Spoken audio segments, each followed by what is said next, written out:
much like that happen in the grand finals. It is not easy, ladies and gentlemen.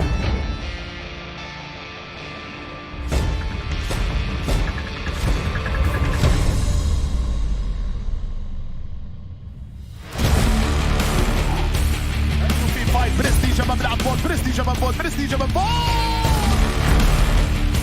وفريق اليلا اي سبورتس يصعب من فوت على اللاعب بانتر نوك داون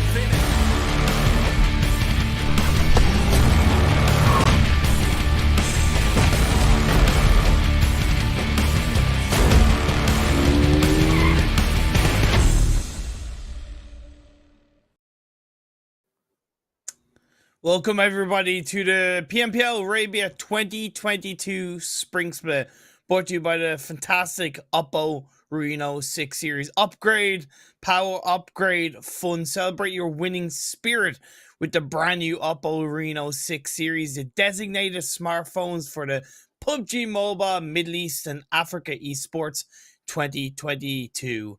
This is the third Super Weekend. This is where it all gets put on the line, and a number of teams have a hell of a job in front of them if they're going to make it in to the league finals. My name is Imperium.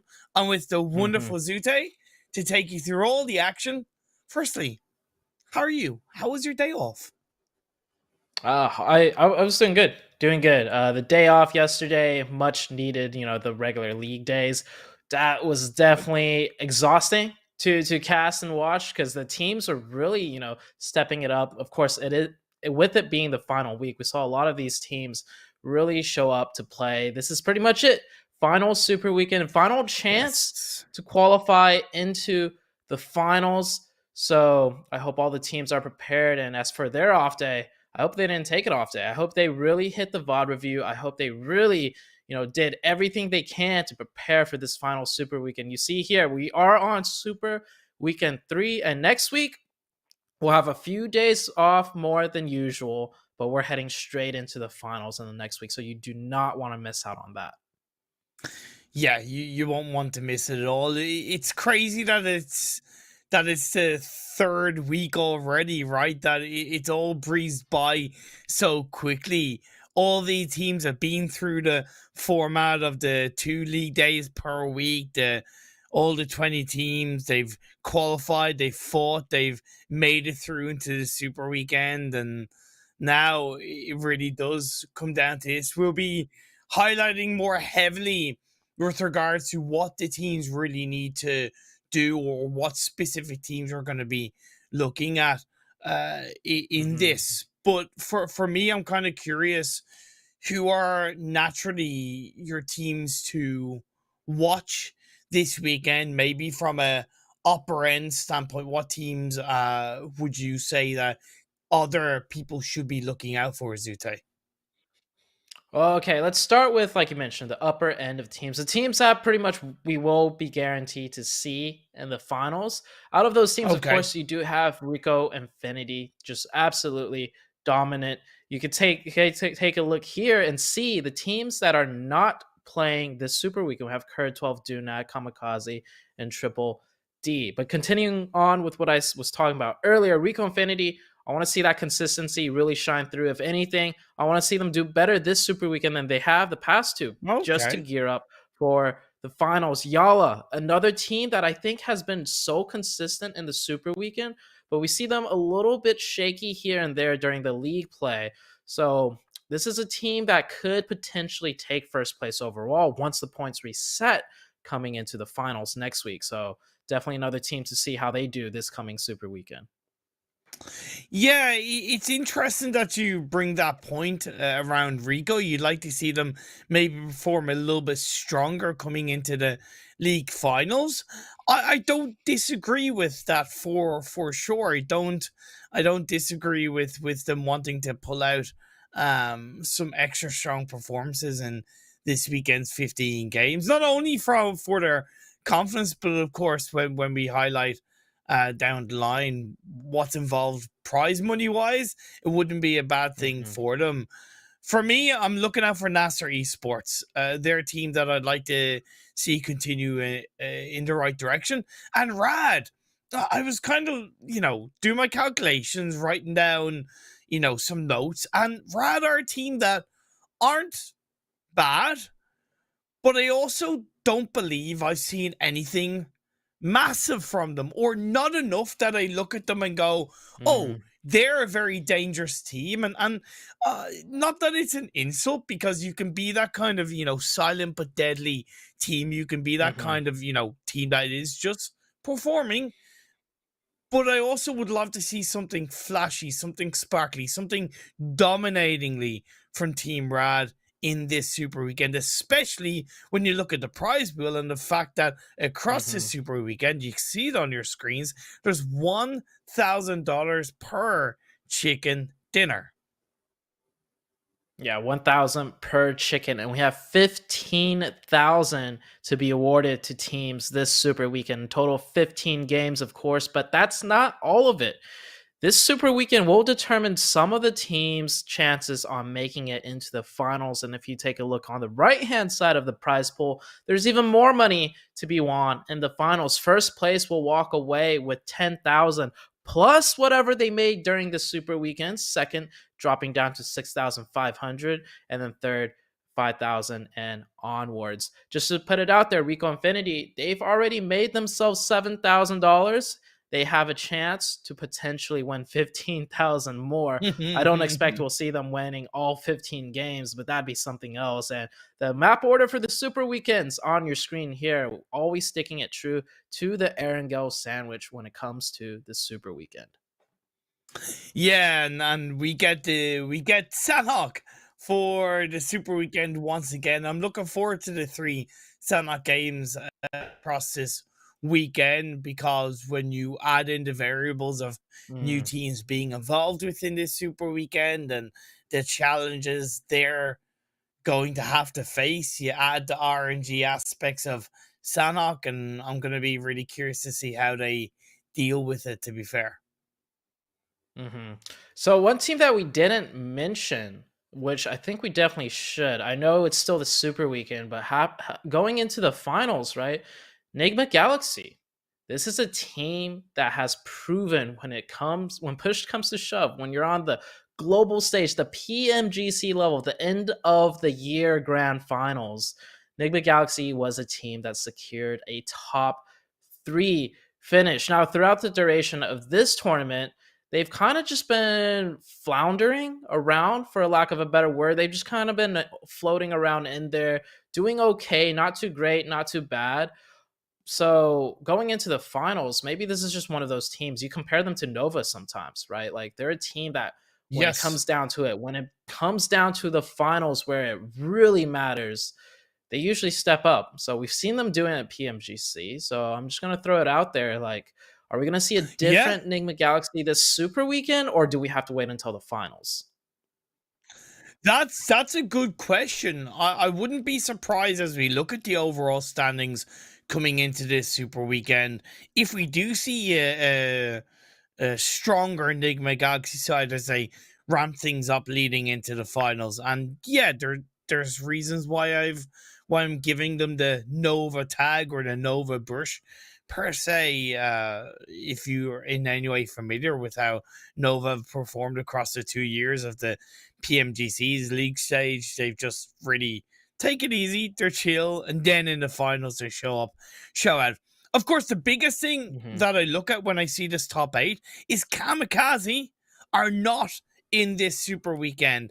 Their position is secured on 252, but it's going to be a little bit of a blow to an extent to their preparations for the finals not being in this Super Weekend. Yeah, so they won't be playing the next 3 days, plus the additional days where we are waiting until the finals start. So with this long of a break, it could be a good thing, it could be a bad thing. Since we touched on the PMGC, heading into the PMGC Grand Finals, there were a couple days off too. So we saw some teams really utilize that. So KAMIKAZE, we won't be seeing them, but we will see them in the finals, and let's see what type of KAMIKAZE team shows up. They're taking a look at the second half of the overall rankings. We do have some teams on that page that will not be competing today, also like the side of Triple D, setting in 14th overall, but not playing the next 15 games and potentially getting passed up. that is something we're going to be keeping a very close eye on throughout the duration of the next 3 days. Yeah, 161 points is the non-moving target for a couple of teams when we do show the third page what they need to do. So Triple D 160 points, that's a non-moving target. Of course, Dunak on 192, they're also not playing in this super weekend. I initially, at the end of the league week 3, I highlighted that I believe Dunak's spot in the finals is safe.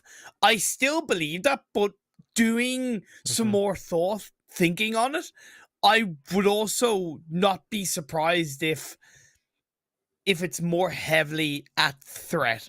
Of course, it all comes down to how the teams below can stop up, how strong RTG are going to be in their performances, how good 1 million esports are going to be to really put a level of threat onto Dunak's position. Because if RTG 1 million move down, yeah, okay, Dunak are automatically ahead of Triple D, but that means you've got kind of two teams, 15th and 16th, and yeah, it's going to be interesting to see if the 192 is going to be enough for Dunak at the end of this third super weekend. I personally think Dunak is safe. I just don't believe there's enough points to be gathered by the teams below Dunak to all pass them up, right? Dunak, for them to get booted out of the top 16 requires 4 teams to pass them up. So we have Rod competing, so there's a chance Rod will definitely pass them up. 1 million looking likely to pass them up. But when you drop down a little bit further after 1 million, RTG with 83 total points, they could potentially do it. But taking a look at the last page, right? KURD 12, they're not competing.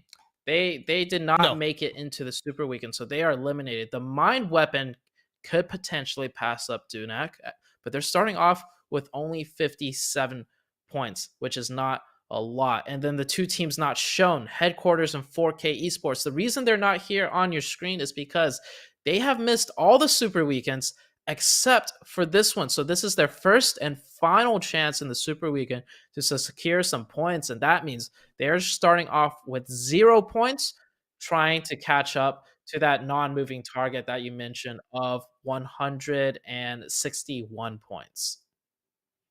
Yeah, that's the one good thing for all 3 of these teams of Mind Weapon, Headquarters, and 4K is that they do have that one non-moving target, as I alluded to.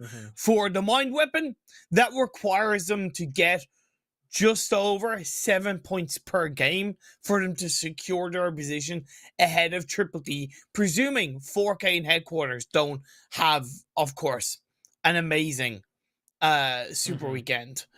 For Headquarters and 4K, it requires them to get 11 points per game each, or one of them at least, to really put that threat onto Triple D and to push them back. So that's where I really love what you brought to the table of you just don't think there's enough points to be gathered by the teams below them for Dunak's position to really be threatened.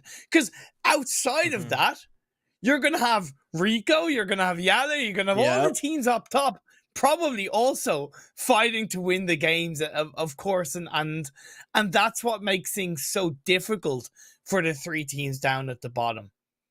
Yes, as far as the teams, as far as it goes for the teams that have not yet qualified, that I'm keeping my closest eye on, it would have to be the Mind Weapon iKURD. Now, why? Of course. I just want to draw back to the league week this week. Just 2 days ago, we were watching them play out. So we have the Mind Weapon. We have, like you mentioned, Headquarters and 4K Esports, right? Headquarters and 4K Esports, they finish off the league stage not too great. 4K came in 12th overall for this league stage this week, and Headquarters barely squeezed by in 15th place overall. But the Mind Weapon finished in 2nd place overall. Now, I know translating regular league into Super Weekend, it's not always a comparison that we will want to make, but there's no other real comparison than that coming into this Super Weekend. I will say, though, last week, right, in I think you have something to add on to that one. Well, I think you're going to allude what is in my mind. Triple D in League Week 2 only qualified, I think, in 15th or 16th. And look at what they did in Super Weekend. So I understand why you are kind of comparing the League Week, because within reason, that's all we can do. But also, we do have, with the Mind Weapon, we do have that one Super Weekend they've competed in, and they fell flat on their asses with that Super Weekend. Yeah. They fell flat on their you're absolutely asses. Right. You know, so they finished in 5th overall last league, right? Yeah, I think in the last Super Weekend coming into the league, they finished 5th overall. And so I was really hopeful for them. Fell flat on your asses, like you mentioned. This week they finished 2nd overall, which is even better. But the question is, like, is that same pattern going to continue where they just choke when it comes to the Super Weekends? Yeah, that's the thing. Will they be able to deal with the pressure of being in the Super Weekend? Were they simply taking advantage of the fact that all 20 teams are playing in the league stages? Therefore, it can at times be easier to pull out strong results. It remains to be seen as we're getting into this game number 1, Zute. The plane path is upon us. It's not a bad one to kick off this Super Weekend. Definitely not. We've seen so many plane paths on Erangel that have looked worse, but has not really been any problems for any of these teams to get to where they want to drop to. And this being the final Super Weekend, I think everybody's going to play it as close as possible to more of a standard gameplay to really prepare for the grand finals, which is only a 3-day ordeal, and that's it. Like the Super Weekends, we've had a total of 45 games to kind of show out consistency, but the finals is only going to be 3 days once all the points reset, so I don't think any of the teams really want to mess around with anything really before it comes to the finals being played out. Yeah, 150%. 150%. Phase 1 is up. It's to the west a little bit. It's pretty central otherwise, and more up the north than maybe some of the teams would like to see. Otherwise, I don't think it's too bad of a phase 1. I am noticing teams are adjusting their splits a little bit due to the plane path and the other teams competing, like the Mind Weapon.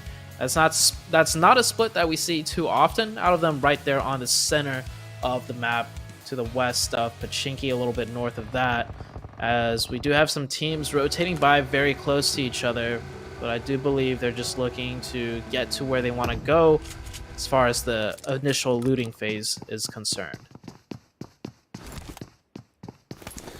I took a quick kind of gawk at the Mind Weapons points in the League Week 3, as you touched upon, and they hit an average of 11.93 points per game in the League Week.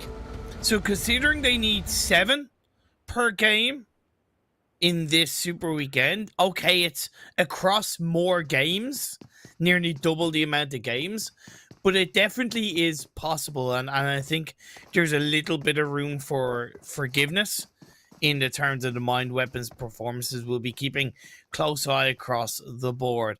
Rico Finny, they don't normally have players down by South George. They're encroaching onto YaLLa's space, YaLLa's property, and are gonna say to Ida, get off my lawn, in the form of an aid. Good job, I hope it. It got kind of separated off drop. Not sure what happened there. Maybe looking for a vehicle to start off the rotation to go up to North George, but he did get caught off in the southern side with YaLLa. So YaLLa picking up a nice point to start with here. We have a few teams that are also missing or down a player. 1 million in headquarters starting off today's matches with only 3 members in headquarters, starting with 0 Super Weekend points, this being their first and last Super Weekend. That is not a start that you would like to have. if you're in headquarters and 4K's position, what would you do? How would you play? Do you try to change your play style? Do you be more passive? Are you going to look to be more aggressive, or you just look to play your normal play style that is comfortable for you as a team that technically worked to get to this Super Weekend? Ooh. So for them to get to this Super Weekend, they didn't do all too hot either, right? Which means if they do what they have been doing, I mean, they missed the first 2 Super Weekends, and the third, this Super Weekend they're here, but in the league days, they finished 12th and 16th respectively. So I would have to say it probably would not work out, but the only way for them to qualify is to kind of go all out. Now, when I say all out, I don't mean go around the map playing super aggressive and taking every fight possible, because not even, the best teams in the world could do that and pull it off. They have to go all out in the sense of they need to be decisive with whatever decision they make, whether it be to push a team when they have a small potential advantage, or, rotate and, lock in the rotations, or just play more, defensive. They need to make sure they do everything decisively. No, second guessing, call out second guessing play calls. Any hesitation at this point with how far behind they are, that's going to put the nail in the coffin for them. Decisive, take no prisoners, quick, swift decisions. It's what we want to see from the Mind Weapon and headquarters, respectfully. Phase 1 starting to close in. We're about a quarter of the way through. I found it interesting that RTG, and definitely because of the playing path, they dropped in Zarki of all places. It's an unusual drop spot, more so, and it's not somewhere that teams normally go, but I definitely appreciate the fact that it made sense based on the playing path, and it technically gives them at least a little bit of a clear path line into Phase 1. The one thing they'll always will want to consider is they don't know if Rico are going to split around Severny. They don't know exactly where Rico are, and that's something that RTG definitely want to be wary of moving into this Phase 1. I think they might have somewhat of an idea, right? Because in the kill feed, they saw YaLLa take down a Rico Infinity player earlier. Damn. And they should know from VOD review, right? YaLLa loots in South George Pool, so more than likely, we've seen Rico drop split Severny. We've seen them sometimes in North George Pool. So I'm looking at the minimap now. RTG, I think they have picked up on that info because they're rotating in, but they're driving straight into the Severny area and then cutting in from that direction, then trying to cut into the circle through the North George Pool area because, like I said, YaLLa took down a player. YaLLa loots South George Pool. Could put the 2 and 2 together. Rico's probably somewhere in the North George Pool area. Yeah, simple but clean. Good awareness. What we like to see from RTG. Their spot in the league finals, not absolutely secured. I want to play somewhat how they played across the league week 3. A blazing start. They bookmarked some fantastic performances across the board. Stalwart UAE, they're holding on to Potato Hill confidently while 963 wrapping around and heading toward the hills of Pachinki. Following 963's rotation, they are going to be driving into the KONQUEROR Iraq team pretty soon here. But these Pachinki hills are always hotly contested, so I'm sure they'll rotate in a way where it'll keep them somewhat safe and not just drive straight up the mountaintop as they take the barn house just south of Pachinki and below the Pachinki hills. Interesting. They're not full sending it as a squad. They're going to split. I don't disagree, but I don't think they're able to provide much support to each other as a 2-2 split. I'll have to wait and see how it works out. Of course, Phase 2 just popped up and it centralizes quite nicely. The good thing is that it's primarily stay down south, so that riverside is less heavily impacting the teams and where they're going to position themselves in a unfortunate way, you could say. Yeah, the teams pretty much have centered up on the previous circle, and the circle, even though it didn't go straight center, it looks like teams mostly bet that it's going to end more on the southern west side. Nigma Galaxy right now playing in the dead center of the circle. You see there's a crate drop near them as well, as multiple teams still continuing their rotations. And we have the very first, or the second engagement of the game, should I say. Stalwart UAE fighting NASR. NASR's caught in an extremely bad position. One player knocked from NASR and the other one that's on his own kind of pushes it a little bit more heavily. I don't fully agree. I'm all for suppressing your opponents a little bit, firing here, firing there, but pushing it the way that he did definitely has put more pressure onto the rest of the NASR side. Counter trade came through, and I think there's a third party backstab from the mind weapon, if I'm not mistaken, onto the Stalwart UAE players. I believe that's the case, because I don't remember it's a boot and Gath going down so quickly, at least at the hands of NASR. Yeah, the mind weapon here taking advantage of this third party. RTG coming in as well. You see on the minimap getting dangerously close to mind weapons, but take a look at the mind weapons split right now. They're not full committing to this third party, because if they did, RTG would come in behind them for the fourth party. So instead, they're using a staggered positional formation to maintain their flanks and their surroundings while still being able to get some shots. And they pick up one free point onto Stalwart Esports, and they are able to manage that potential threat of RTG coming in at the same time. Beautifully done by the mind weapon team. Yeah, just not getting tunnel vision and understanding your location and the risks that are involved around that. Headshot hills is both a big advantage to a team, but also can kick a team in the face if they're not respectful of how vicarious this land can be. Of course, the mind weapon are going to come back together a little bit more heavily based on the shots that RTG are firing out. Good positioning by Aram is going to be on the high ground of the hill, taking shots onto the players from the mind weapon inside the vehicle. But it's Ali with a knock. DP28 with the help of Nabo. Good stuff. Oh, the players, or they retreated, and it's working out beautifully. Two opening coming out from the now the 16 is gonna push forward. Smoke being thrown out. I think to try and cover their backs, which is of course important. Vito with the nade up on top of the hill to try and slow down the members of the mind weapon iKURD.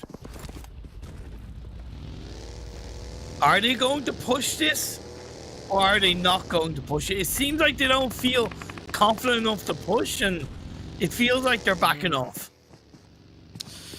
They should have kept up the pressure. They had two knocks, and they had the positional advantage. I think the fact that the circle shifted really kind of put things in disarray for the team. Yeah. I respect the fact that they're disengaging due to a factor such as a circle shift. They're not disengaging simply because they feel unsure to take the fight. But in that position, that is a potential for elimination points. And when we're only heading into circle 3, I feel like that's a good trade-off. You know, a little bit to rotate on circle 3, not that big of a problem, and being able to pick up 4 elimination points, that would have been huge. But like I said, the mind weapon, they're being decisive. They had a good approach to the initial third party. They had a good approach to disengaging and baiting out 2 of their players to get those 2 knocks. So whatever they are deciding to do it quickly, do it decisive, because they're playing well either way. Exactly.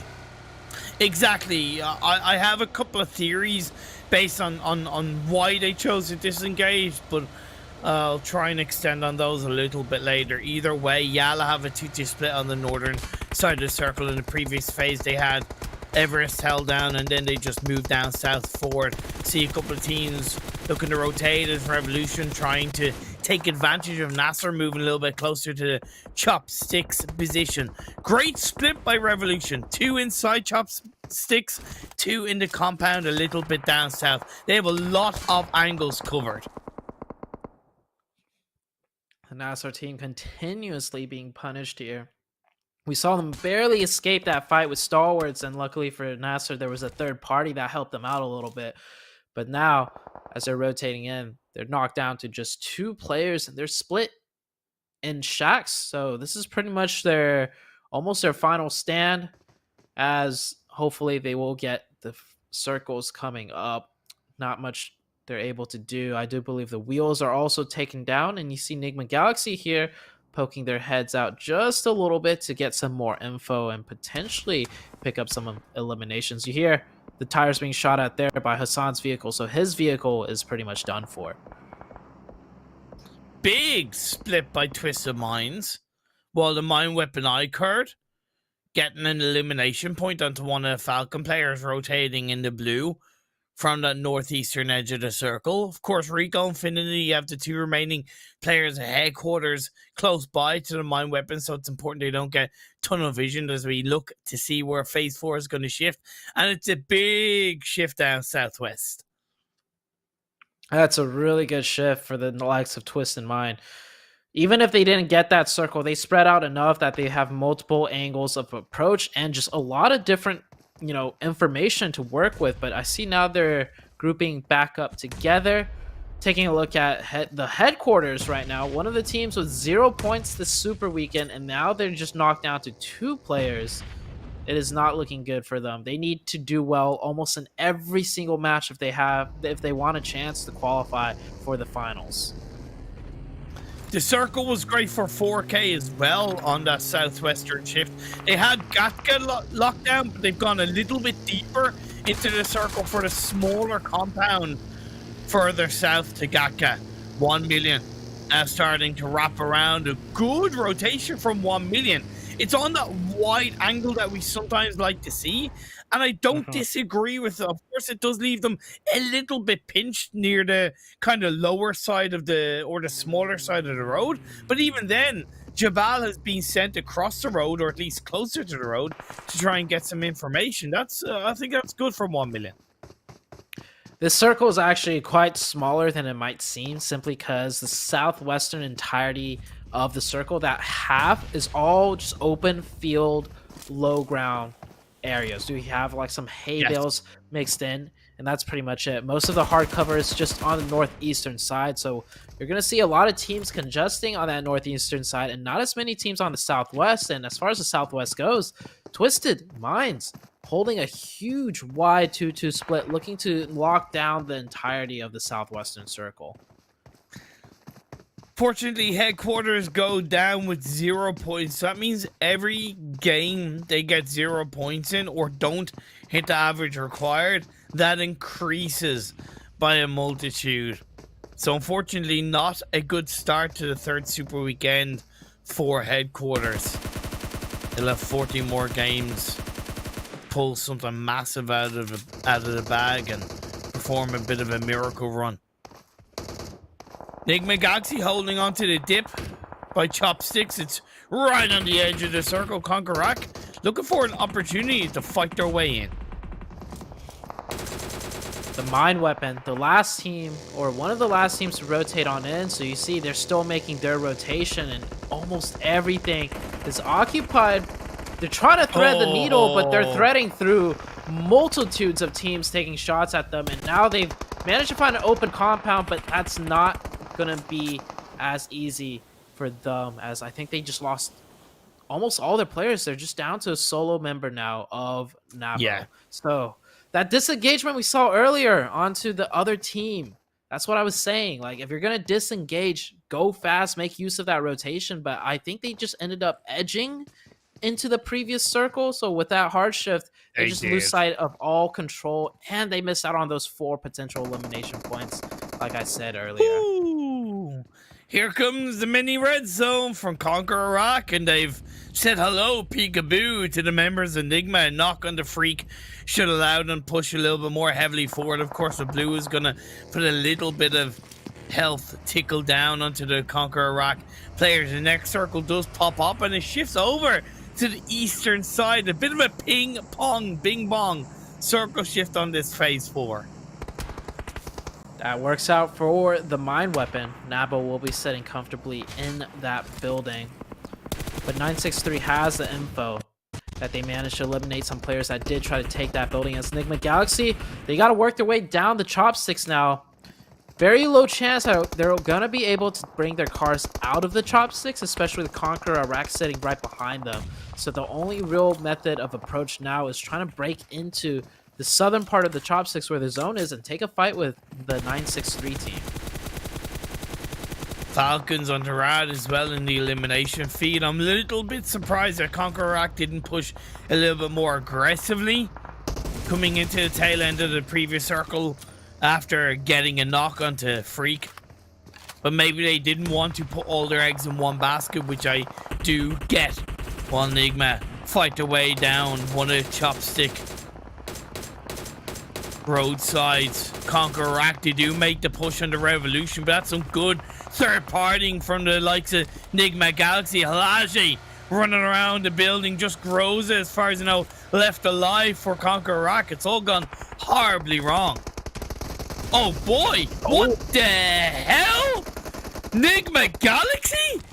Okay, that was like the last thing I expected. It's kind of worked out, but it also hasn't really worked out. It was I believe it was a 2-for-2 trade. No, 2-for-3 trade. We saw Freak set up in that shack before they made that push, but I think ideally they wanted to drive the car down into the dip, so when they hop out, there's some sort of hard cover for them to work with. But the gunshots were on point because they managed to knock down 2 of 963 in that hectic situation. They were able to get a reset onto at least one other player, but the grenades are raining in. This Nigma Galaxy team, that's not a good position for them. I'm a little bit surprised that 963 aren't pushing that. I know they're still in the circle, but in my eyes, you can't really allow the resets to come through, which the way they have Nigma back up to as a 3-man team. Therefore, this fight is 3v3. It's still against Nigma for the most part. As you get into this next circle, is it going to stay on the eastern side? No, it is not. It's going to shift back down south into the arms of NASR Esports. This fight between Nigma Galaxy and 963, this is pretty much a committed fight. There's no exit from these trenches except for one team to take out the other. 963 can try, but then Nigma Galaxy is going to be falling very close behind, and NASR, like you mentioned, does get that circle. They are down to a 2-man team, so managing to rotate in the rest of the way, keeping at least one of their vehicles up, and they have the hard cover of the compound to work with, while the rest of the fights elsewhere happening on the western and northern side of the map. Yeah, we saw Rico go down. It seems like they tried to push in around 4K Falcon 1 million's direction of the map, and they didn't survive, essentially. 4K are still surviving. The second team who are coming into this Super Weekend on 0 points needs to hit that average of 11 points per game. Nigma Galaxy now going to make 963 pay for the suffering in which they dealt with, and of course, give them a little bit of sweet revenge. Hamodi reacts extremely well to Messi's shots and is going to get the counter knock. Great teamwork by Nigma. 963 down to just one player who's pushed into the circle. The mine weapon managed to pick up an elimination onto the 963 that was driving by, and they knocked a player of Nigma Galaxy. That does give away his position though, so you see Hamodi being very careful on his approach. Nice little bait fire. And the team fire support, there we go. Nigma Galaxy take out the mine weapon with a beautiful nade. Down to 3. They're still going to have to work and fight their way in, as the Revolution side full sending into the compounds of NASR, managing to find an open building for them to play in. They want this. Yes, they do. And knock on to next. But the rest of Revolution are there to suppress, to throw the utility and push NASR back just a little bit. From the compound, I believe they can be a little bit third party from the teams who are on that more western side of the map. And as Nigma Galaxy get themselves back up to a 3-person team, they're going to look to breach in on the edge of this compound. Anaconda from 4K. I said the third party could come from the west, but I didn't think about it going from the east to the west. The Nigma Galaxy team so resilient. We followed their fight through the trenches and onwards. It was not an easy fight, very messy, but they managed to keep resetting their players and coming into the late game circle with 3. Sure, they're walking into two different squads, but if any team can pull this off to the point of how much they've already done, it would be the Nigma Galaxy side. This is why they're one of the top teams from the PMGC, and getting a beautiful opening, a beautiful knock, and with the circle close by, there's a good chance they might close this out, even though they're down a player. Well, this is maybe the shape up that you were low-key talking about, but Hassan, with just a little bit of health, is able to clutch up against Lord. My God, it was looking good, but Nigma down to just 1. The revive by Freak on the Modi is there. But the player of Lord just went down at the hands of Hassan. Good stuff indeed. Twisted Mind still going strong in this game. One of the 2 remaining teams on the western side, but now they're going to push on the south edge of the circle. 4K are out, but it is a 5th place finish for them as Revolution gonna go up against NASR. They pushed in earlier on. Yeah, Nigma Galaxy for the third party, but Smoker trays it up. He's gonna smoke it up, go for the 1v1 in across the doorway, up the stairs. He's gonna go, opens the back door and says, "Here I come." Here's Johnny in the form of Revolution. There's still a player. Rex is able to stay alive. It's 2v2v2. Very tense situation for Freak right here, finding what little hidey corner he can as he's surrounded by multiple players, and it seems like Revolution team kind of forgot about his position, taking some shots, so that MG3 just tearing Freak apart through the smoke. We're down to 3 teams. Twisted Minds on the outskirts, playing very quiet. They're just watching this battle unfold as the Revolution side have 4 players up, make that 3 as one of them go down to a beautiful grenade by Hassan. Who's gonna secure the $1,000 in the first game of Super Weekend 3? Revolution being whittled down to 3, and Vigors on the third party to Rex puts them down to 2. We're officially 2v2v2 unless the revives come through. NASR may be a little bit afraid to push it. No, they're not. Ragnarok is going to get traded, though. San can't really find the return fire. Phase 8. It crawls up and it shifts down south into the loving arms of Twisted Minds. They've got little cover, but they've got all the time in the world. They have the advantage. Rokas gets knocked. What an absolute grind fest. You can see right here, all 3 teams down to 1 player with 1 knocked from each side. Both 3 of the 3 teams all trying to reset. And the circle, I think the circle shifted a little bit more towards the Twisted Mind side.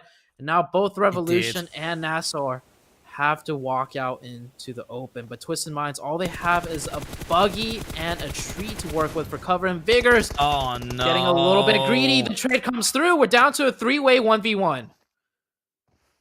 1v1v1. Blue zone of phase 8 is closing. And Ragnarok, are you even going to have time to get the revive off? I don't think so. Elaji, he's just going to take the kill. He's going to take the elimination point. Rokas is going to lose it. And it's going to be the side, as far as I know, of Revolution claiming the chicken dinner. Yeah, I think Revolution definitely nailed the shots into Rokas from Twisted Minds. And I believe I caught in the kill feed, the last player of NASR actually got caught by the blue zone. So, wow. What a way to finish the very first game of the Super Weekend. It's been a while since we saw a 3-way standoff, especially coming into the likes of a 1v1, and even leading up to that point. We saw 4 players of Revolution, and the other team that they were fighting, it was just like it was an absolute grind. The 4 players, it was a 4v2v2, got whittled down to a 2v2v2, which got whittled down to a 1v1v1. And what a beautiful shot by the team that took the game. It happened so fast, I can't even recall which team it was. Who just won the match? Revolution. Okay.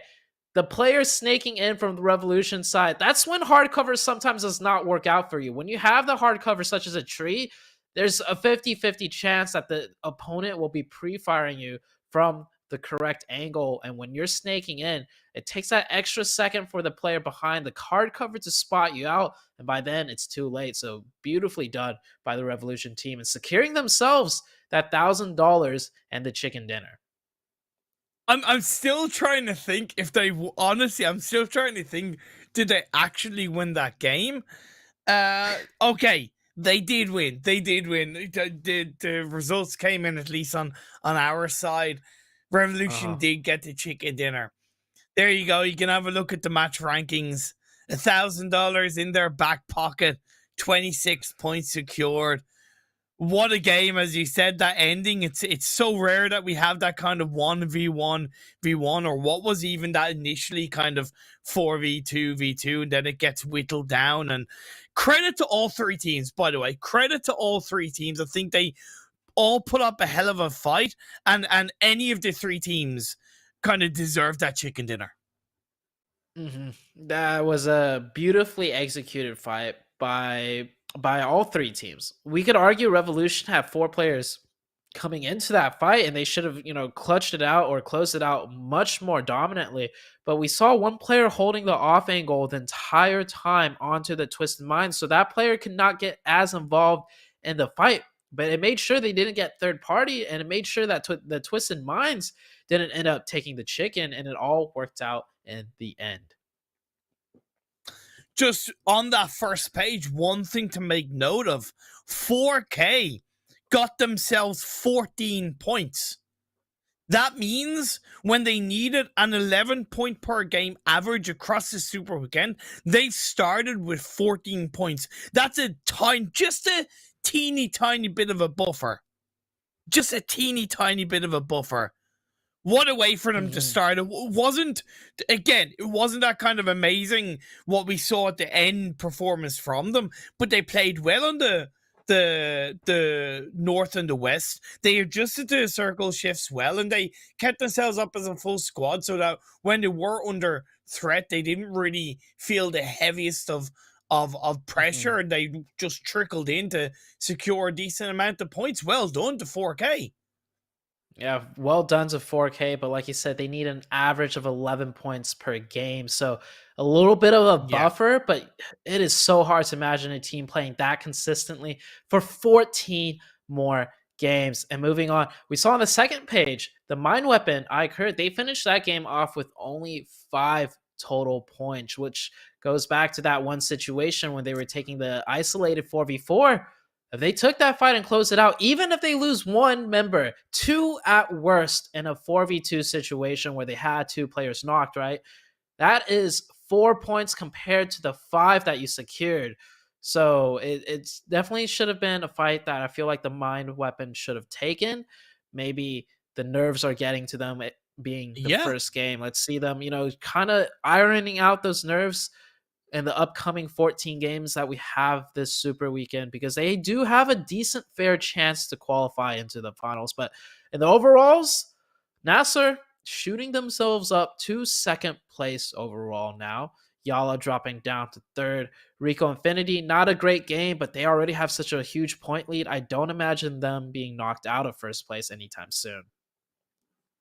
Yeah, and then the second page of the overall standings, RTG, 83 points, so they're about 80 points away from overtaking Triple D, so they're on the right path. Not too bad indeed. Rad now only 18 points away from overtaking Dunak. And yeah, as we have a look at the upper moments of that first game, to kind of touch upon what you were saying about the Mind Weapon, I believe the reason why, in their heads, why they disengaged away from that fight against RTGs, because when the circle shifted down the southwest, Headshot Hills area is a bit of a comfortable place to rotate if you're outside the circle. So I think they were afraid that a team would have third-partied from rotating. So I think that's why they disengaged. That's my theory, at least. Maybe so. As we take a look at the moments, we saw Nigma Galaxy right there. It was actually a pre-nade that they hopped down into that instantly got 3 of their players knocked. And the ending moments of this game, definitely very hectic. You see 4K. We didn't see too much of them as far as the camera goes, but you're absolutely right. They actually had a great game, finishing that game with 14 total points. So just off screen, they were putting in a lot of work from the western side of things. And you talk about the mind weapon pushing. Why didn't 963 push onto Nigma Galaxy? They paid the ultimate price by allowing the Nigma Galaxy to reset as a 3-person team. I think that was a way bigger kind of F compared to the mind weapon, at least. Oh, yeah, 1000%. We talked about this before. We touched on it before.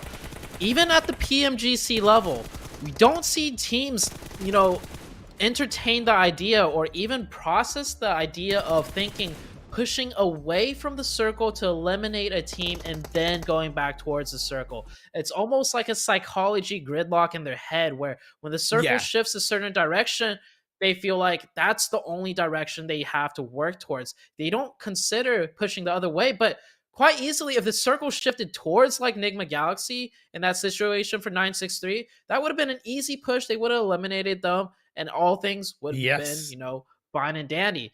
So just because the circle shifts away from a fight, it doesn't mean that's no longer a viable option. So we still see a lot of teams make that mistake, but slowly over time, we've seen certain teams take advantage of it and kind of strike when the opponents least expect it. Indeed, indeed. 3-way dance to end game 1 of the 3rd Super Weekend, and we're going to dance our way into break. Don't go away. We'll see you all in a few minutes.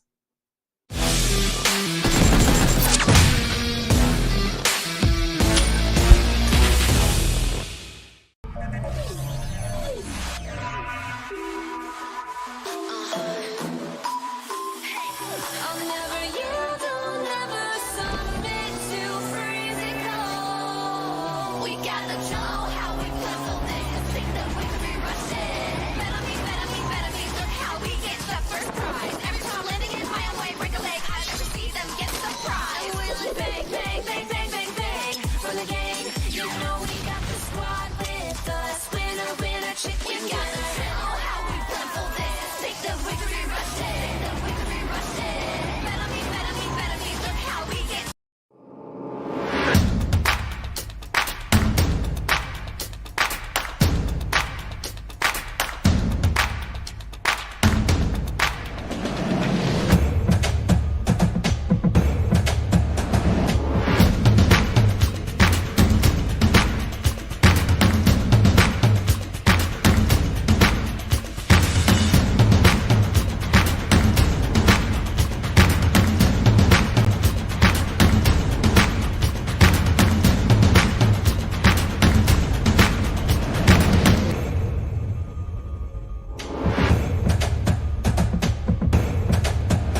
Welcome back to the PMPL Arabia 2022 Spring Split. The final super weekend of the PMPL Spring Split is here.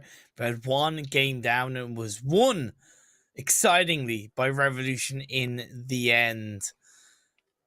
Just once again, Zute, it was such a great ending. I love having that kind of 1v1v1 or those kind of three-way dances to end the game. It always makes things exciting.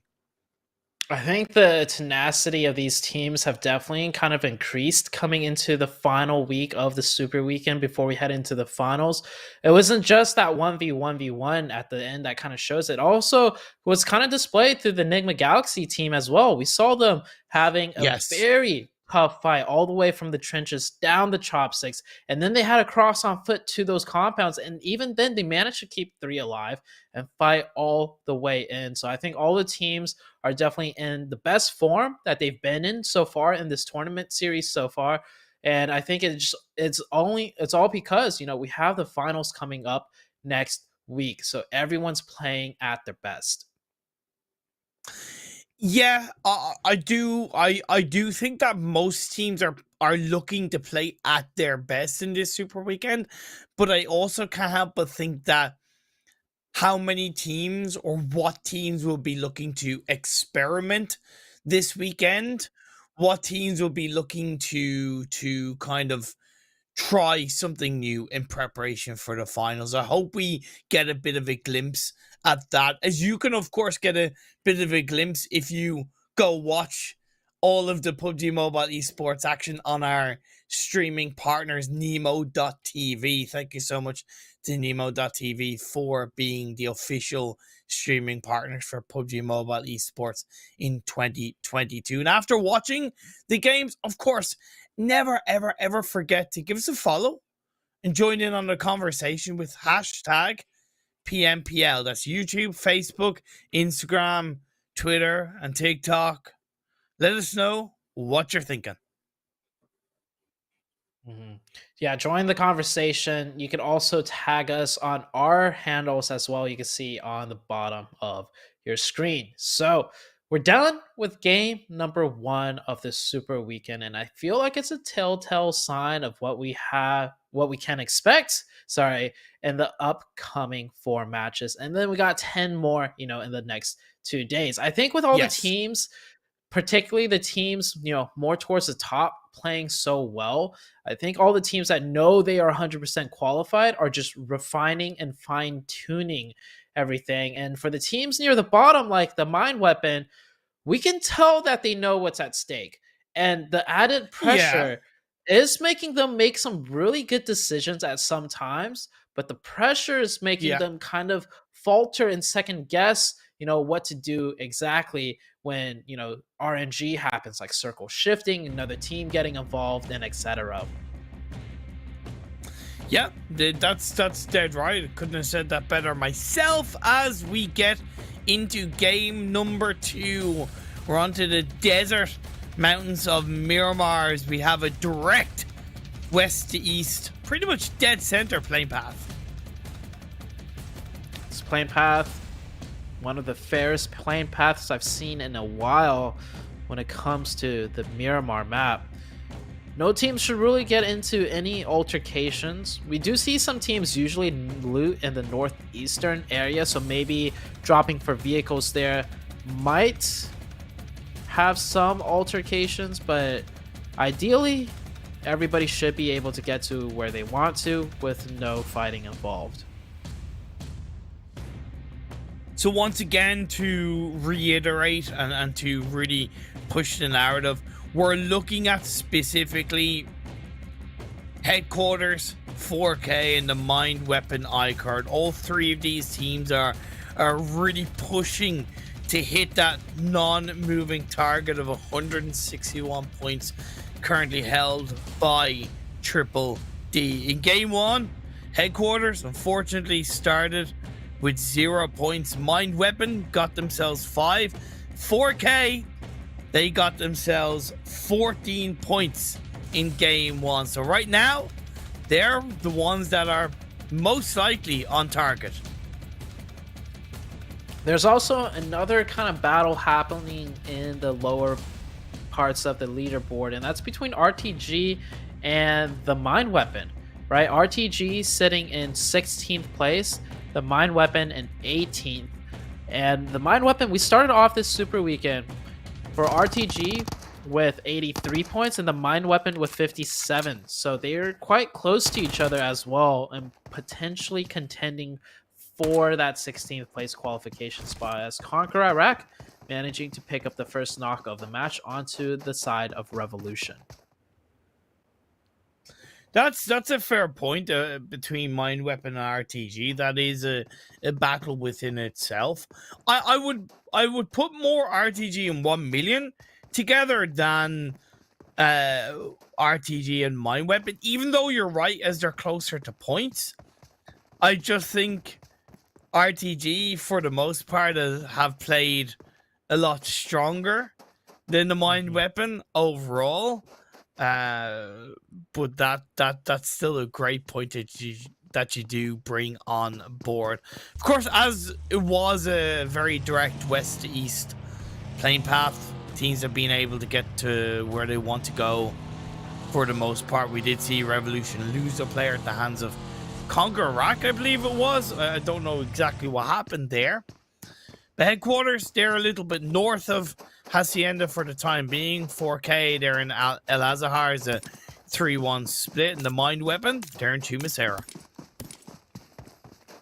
The Revolution team, I think, was going for some sort of split drop for vehicles initially, because we see two of them just then in Hacienda with that golden Murado, and the other player is way further down in the south, like in the eastern Creative Fields area, where they got taken down by one of the KONQUEROR Iraq players. So that's definitely something they should look to fix up before heading into the finals. You don't want to do big splits like that, especially when you're splitting into multiple potential team fights, because when teams do the VOD review on these matches that are happening this super weekend, they could easily take advantage of you. Like maybe say Rico Infinity, for example, landing in San Martin. If they see Revolution do these Y22 split with this type of playing path, they could easily hop from San Martin over to Hacienda and take a quick 4v2 and pick up 2 elimination points and the loot from the Hacienda area as well. Rico Infinity, San Martin, it's their home in Miramar. They have it looted up fairly swiftly. Phase 1 is now starting to close in. Twisted Minds as well, Monte Nuevo, they're close to the edge of the circle on the west. NASR and Los Leones, they have a 2-2 split, which is, I think, very healthy. Having 2 players outside of Los Leones on the west, it gives a lot more scope for information and just a lot more scope for a strong position inside this Phase 1. This Phase 1 circle, by the way, I would say is medium in difficulty. I would say the easiest circles are usually... I would say the easiest circles are usually around the northern side of things, because a lot of the roads intersect in both different ways, like from east to west and north to south, meaning it's way easier for rotations. The most difficult circle, in my opinion, is that southwestern side, right, where you have a lot of this high ground and the only roads really are just north to south, and it's just surrounded by mountaintops. This one, however, there's not that much high ground overlooking the roads, so the roads are a little bit safer, and there's a lot more flat, even terrain from west to east. So even if you can't take the road, you still have a lot of different, methods of rotating into the more central position of the circle. So with all of that being said, I do imagine we'll see a few more players alive towards Circle 2 and Circle 3. So we might be shaping up for an end game with many players all fighting for similar positions coming into the later stages of the game. Bold prediction, I don't disagree with it at all. Bit of a replay of what happened to Revolution start of this game, I think. Okay, no, it wasn't the start of the game. It's just a replay of them failing to learn to drive a car. Ripperoni, pepperoni for them. I really like CONQUEROR's 2-2 split as well. Zute 2 in Minas, 2 in Graveyard. It's a bit of a classic split around that area of the map, but CONQUEROR Rock, they have it held down really well. Speaking of splits, Stalwart Esports on the southeastern side also holding a wide split. It could be wider, honestly, since this is the first circle. We have seen teams like the Nova side, specifically on Miramar, hold insanely huge splits when it comes to the first circle of Miramar. NASR, one of the teams doing that big split, maybe just still looting in Los Leones, as some of their players are more towards the central side on the road. You see RTG on your screen. On the high grounds, seems like most of everybody's just kind of setting themselves up to rotate, just biding their time, not really committing to a hard rotation anywhere central, because this is the first circle. It is Miramar. You don't want to lock yourself in too deep on the threat of, you know, that circle hard shifting a certain direction, and then you're finding yourself completely caught in the middle and surrounded by teams. Smoker. Spot a bother outside of the compound. Maybe biting off more than he could chew. Is a lot of the RTG players looking down from the hills above. Brad starting to make their way out of the blue from Le Cobre area into the edge of the circle on the north side. Team Falcons, a little bit similar on the northeast outside of Cruz Oval, and Twisted Minds now quickly making their way in on the western edge. Nigma Galaxy, the only team that's really heavy inside the blue, is phase 2. That's a clean shift if I've ever seen one. That is a very clean shift. I do feel like it makes things a lot more difficult, though, because we see the center pocket area of that circle. No teams are there currently, and I almost don't feel like the team surrounding the center area is going to feel the need to move either, because it's a good shift for them. So they're going to probably be looking to just play in their respective positions, which kind of creates a huge kind of pit in the middle with no teams, and it's going to compress everyone around the outer areas of the second phase of Miramar. There's a compound that's right to the west of the La Bandita crater that I think is perfect for this phase 2. Not only because it's pretty much in the dead center of the circle, but it's very hard to breach due to the flat terrain around it directly. So I think if a team goes there, they could be looking at a really solid kind of 10 to 15 period of game, which they're able to either pick up eliminations or, of course, just hold down the next 2 to 3 circles. So far, nobody is committing to that position. I see, this is the benefit of having me beside you, Zute. I balance things out. The first 2 games, the circle shifts have been pretty nice. I'm the good cop. You're the bad cop. Oh, it's now that you mention it, yeah, like we have had really good circles when us two are casting together, but anytime I'm with Highland Wolf, man, the circles just go absolutely haywire. So we'll see in the coming days just what's going to happen when I'm not here and Highland is back on the production. Teams will definitely be up in arms if things get wild. But yeah, we're seeing this Revolution team, right? You mentioned that compound. One of the Revolution players, I feel like, did venture into the center of the map, which I like, because when you're a solo, you can't do much edging around the map. You might as well take a little bit of a risk and venture more center for that positioning. And unfortunately for Revolution, they're not down to a solo, but we mentioned in the initial drop, they got very separated, and they're kind of caught stuck now with RTG looking over them, so they can't even group up with Rex, who is that player that's dead center of zone in a very beautiful position. Twisted Minds interacting with Nigma outside the circle, no less. You see in the elimination feed 1 million and NASR as well. That's more on the northern side of Los Leones. We hover over to the fight between Twisted Minds and Nigma Galaxy was traded. Rogus on his knees.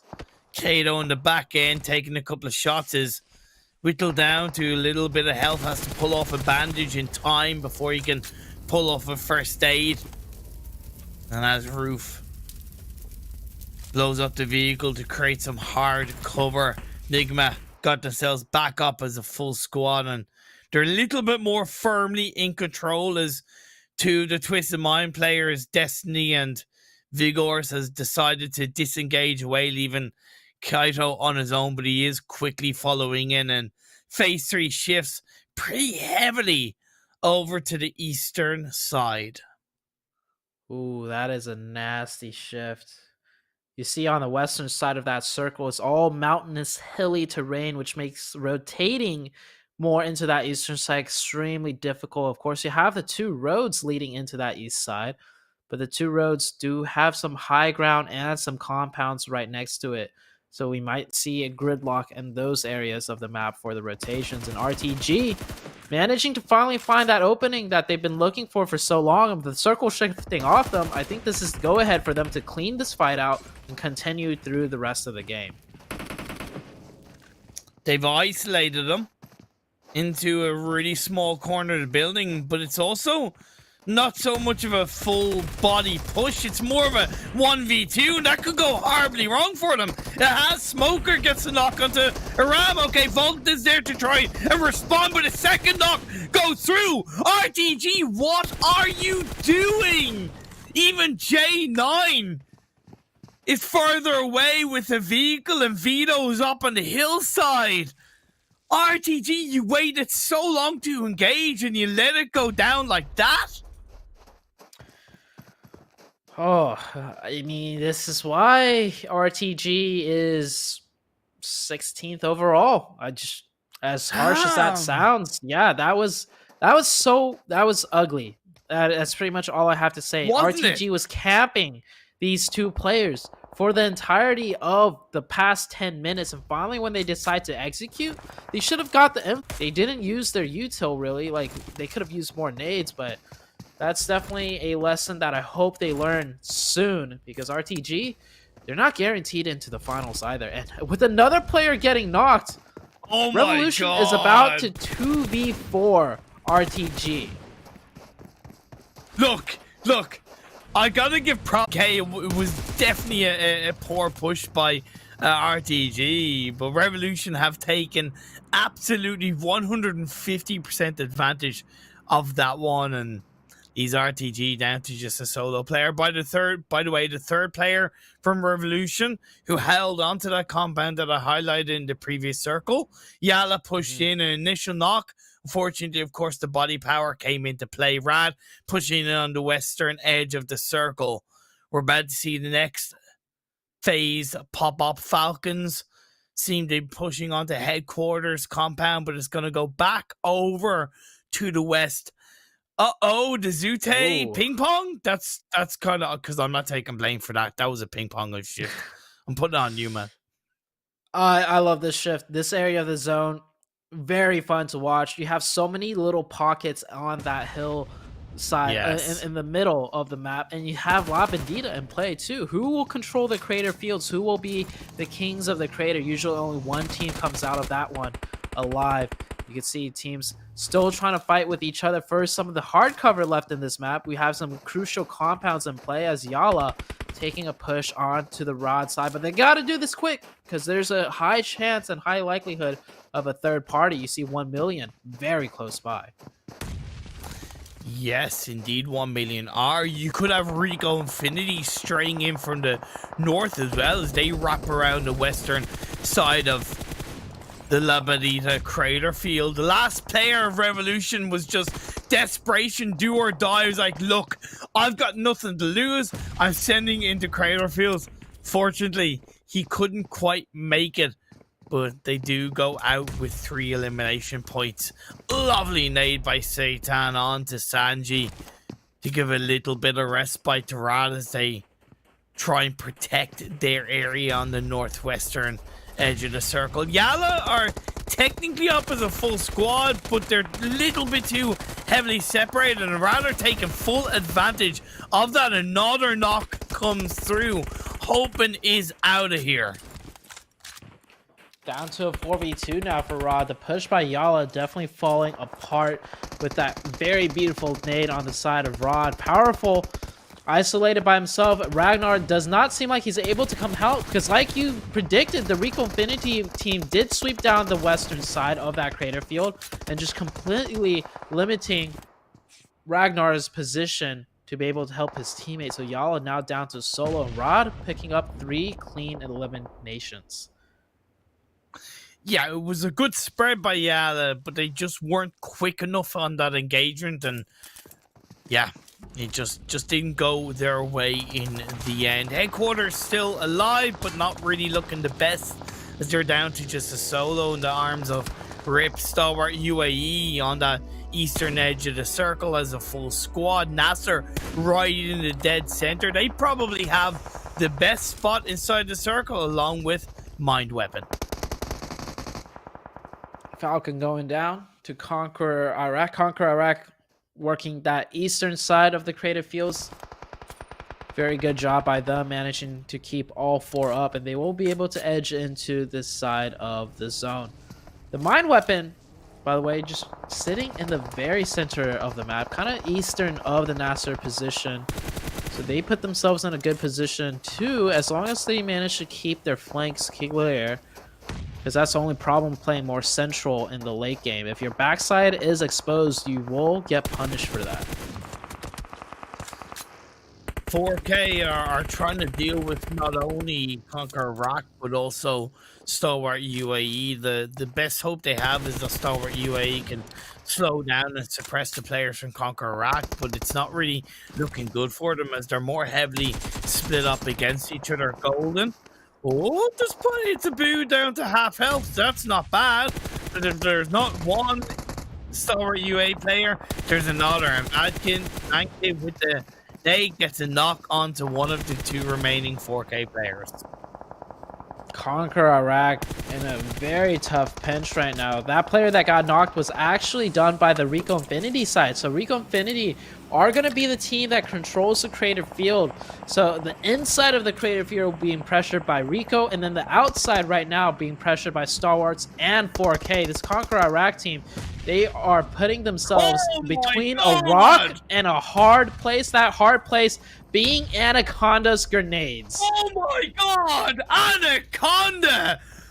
Beautiful with the 3-piece. That's a full squad ride 1v4 by Anaconda. What a play! The balls of steel come through, and then he's gonna get another one on it to boot. It doesn't matter if he goes down. What a way for 4K to play this Miramar game. Absolutely incredible. His headquarters gets absolutely wiped out. Anaconda just picked up 5 points in a time span of less than 30 seconds, as Stalwarts being pressured by Anaconda and Rico Infinity forced to kind of make a Hail Mary play driving into the crater fields. But Rico Infinity, the kings of crater fields, and not just being the only team to be able to control it, but staying very active and picking up elimination points along the way. They're up to 3. They have 1 player in the back, Ragnar from YaLLa. We were saying that was the player that wasn't able to come in to help, but he does manage to get found by the Rico Infinity side. Rico Infinity, they do lose 1 player, however, to that backstab. It makes it harder for them to control this northern edge, unfortunately, with the amount of teams around them, right? If it's not NASR, it's Rad. If it's not Rad, it's going to be someone like 1million. And as they suffer another knock, they are at least able to trade it out with Rad and send Rad a little bit further afield on that northwestern edge of the circle. The Lap and Moon are now the 2 players left standing. 4K goes down, unfortunately, but what a game from them. I believe something like 7 points they've been able to secure themselves. I'll be able to obviously calculate that further when we get into the end of the game.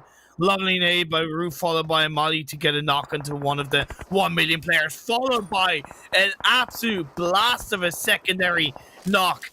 Takes some third party knock from a distance. The rest of the team are there to support him. Just 2 more players left for Nigma Galaxy as they look to close out this fight against 1 million down on the southern edge of the circle. Freak finishes them off. This team is so resilient. Nigma Galaxy, we saw them fighting way deep in the blue against Twisted Minds near the beginning of this game, and they fought their way in, and they always manage to do these full resets. You'll see them go down to 2 players, 1 player even, but the teamwork, the synergy, their trades are just always there, so they manage to always trade in a way where they end up winning the team fight, and they manage to get the full reset. The circle has shifted more towards the north, right onto NASR. We're down to 6 teams already, and given the nature of this terrain, we're seeing a lot less players alive than typical because there is very little hard cover left to be had in the play zone. NASR up against Rico. Prestige is knocked by a wonderful grenade. I don't mind that in terms of at least it was just him on his own. Rico, I feel, know the risks of hanging on to that ridge side outside the compound. If you have more than 1 player there, all it takes is 1 nade to get it doubled up, right? And that's well coordinated by Rico Infinity. They will lose 1, but they still keep 2 players left alive. Nigma Galaxy down on the south side do have the circle in play. The mind weapon iKURD now down to just 1 player. They need all the points that they can get. Only 2 elimination points secured in this game as YaLLa is going to go down. Rico Infinity swing around to finish them off. Ooh, the mind weapon. Not a bad game, but definitely could have been better. Nigma Galaxy, the only team with 4 up. Absolutely dominating and controlling the southern side. Now, beautiful grenade by Bandar right through the window. That's a Kobe if I've ever seen one. NASR down to 2 players now, and the added pressure of Nigma Galaxy. They're definitely caught in a pinch, and Bandar with another Oh my god! grenade. Jesus, talk about getting finessed by the current leaders of the PMPL Arabia lobby. You're just gonna make a mockery, make a fool of them right now as Bandar is gonna get another knock. Batika going around the corner is gonna save the day for NASR. What an effort from Rico. Nigma Galaxy, they're gonna hear those shots and they're gonna recognize a potential third-party opportunity is right in front of them. NASR will be able to get that revive. Nigma Galaxy, not in any rush to eliminate those players because they will have to push out of that compound as the zone has shifted towards the Rod side. And while Nigma Galaxy, they have all the angles covered right now, playing a 1-1-1-1 split almost. So they're in a firm position to take this chicken dinner. Pre-nade being thrown out by NASR. That's good by Hassan. I really appreciate that. Like we said, it's a 1v2. Batika gets knocked. Hassan is on his own, and Hamodi is going to help Roof, who took a little bit of damage in that fight. Phase 7 blue zone now starting to close in, and Nigma Galaxy need to start making the move, and they do indeed. A knock onto Munir. Just 1 player left alive, and that's going to be Nigma Galaxy with the chicken dinner. Sute, is this the kind of Nigma Galaxy you wanted to see in the 3rd Super Weekend? It's the Nigma Galaxy I wanted to see all Super Weekend long, but I can't blame them. I think in the other Super Weekends, they're just simply focusing on things that they're weaker at, which is what, we were kind of alluding to. Sure, I was maybe more critical than, some of the other casters as far as, the Nigma Galaxy team is concerned, but it's quite evident when they want to play well, when they want to, close things out. The fundamentals are there, the formations are in place, and Nigma Galaxy securing a very dominant chicken dinner on the second game. They had all 4 players up, and going into that late game, it seemed like they had almost no potential to lose the match through how much territory and circle control they had. Yeah, exactly. One thing that I think kind of stole the thunder for Nigma's performance was utility. Like, I recently commentated a tournament, an Americas tournament with Maximum, and one thing that I was massively impressed with in the Americas tournament was the use of utility and how accurate they were. This game, nearly outshone all of that. We saw the Anaconda 4K with those nades on the Conqueror rack. We saw Rico and Finity just nading perfectly Bandar exclusively onto NASR. This game was so good when it came to utility use. Oh yeah, definitely. It was that 4K by 4K. Actually, it was a 5K because right afterwards they picked up a Stalwarts player. So that player picking up 5 points. You see, they finished 6 overall. So 5 out of the 7 points from one player alone. They got 6 of their 7 points through those eliminations too. NASR playing very well and consistent. Rico also having a great game and good looks from Rod and 963 as well. Mind Weapon getting 6 points with their 5 is 11 in total. That's quite close to the average points per game needed, but not enough that I find convincing within the first 2 games. 4K getting 7 points leaves them with 21 in 2 games. That definitely looks a little bit more convincing. However, Headquarters, 2 points in this second game, 0 points in the first game. It's horrible to see, but they're just not doing what they need to do. Also, RTG has been struggling in the first 2 games too. True. So it kind of works out for them in a way because the teams below them are all struggling too. 4K actually doing the best out of everyone, but 4K is coming into this Super Weekend. It was 0 points. 0 points. So they have a lot of catching up to do. And we'll have a way better idea as now, after 2 games, we get to look at the overall ranking. Yeah, we get to definitely get a bit of an idea on how these teams are stepping up. And Nigma Galaxy have just shot themselves into 4th place overall off the back of the first 2 games. They're now only 2 behind YaLLa. Of course, they not only showed up confidently in the second game, also got themselves $1,000 in their back pocket. $1,000 is, as much as that is, I just want to say Nigma Galaxy made a lot more coming in 3rd overall at the PMGC. But let's take a look at the second page of things. Stalwart UAE. This team has been slowly dropping down. Not too big of a concern for me, simply because they are 100% qualified. But I feel like over the course of the 3 weeks, their performance has been deteriorating more than anything. Yeah, I think we both alluded to that during the league week. I think it has been a decline per se, but this is the 17th to 20th as of right now. The Mind Weapon iKURD on 68 points, but 4K in only 2 games are 47 points behind them on 21. That's pretty much within the average points per game required. It's 11 per game, sort of 1 point behind, but still, I say that's a hell of a start from 4K Esports.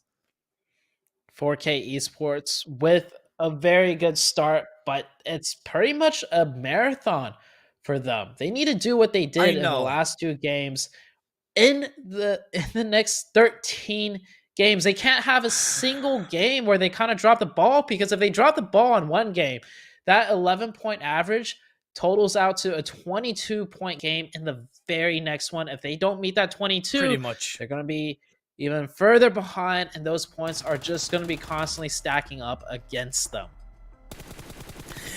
Exactly. That's why I'm kind of trying to take it game by game and using that, because you're right, it is indeed a marathon.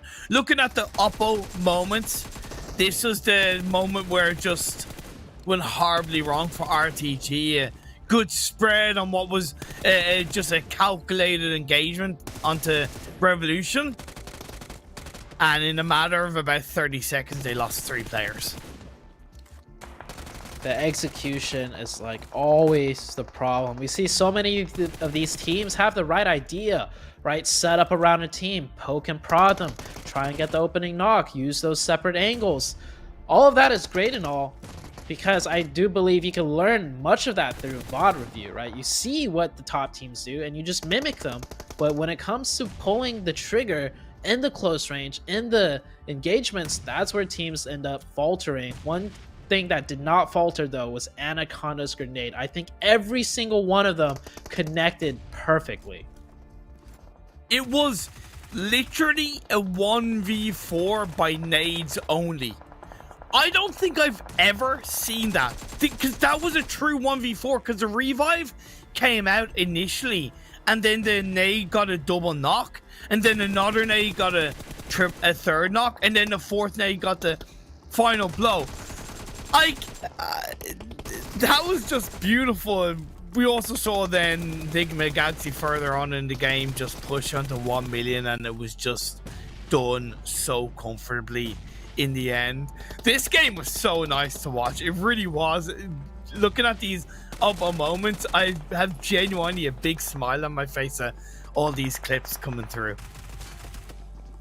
The utility usage on point, the teamwork by Rico, Nigma, and NASR also just on point. Trades going back and forth, you see right there.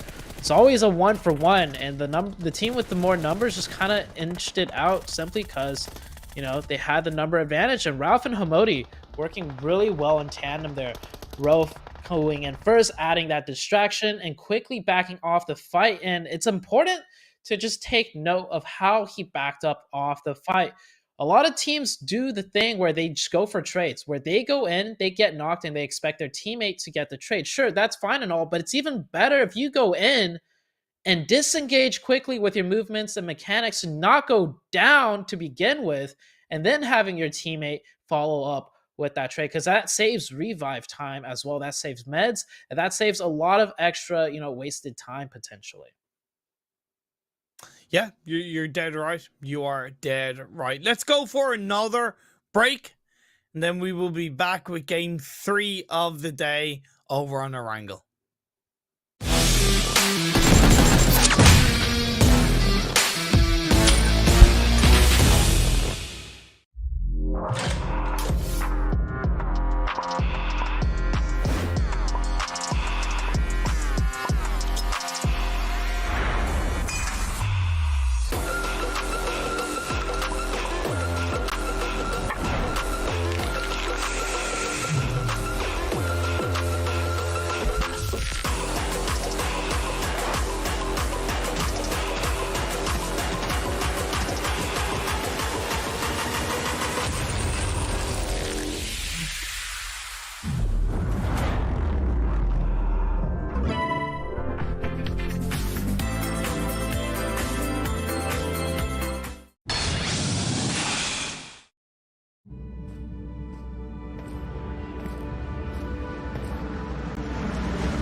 Welcome back to the PMPL Arabia 2022 Spring Split, brought to you by Oppo.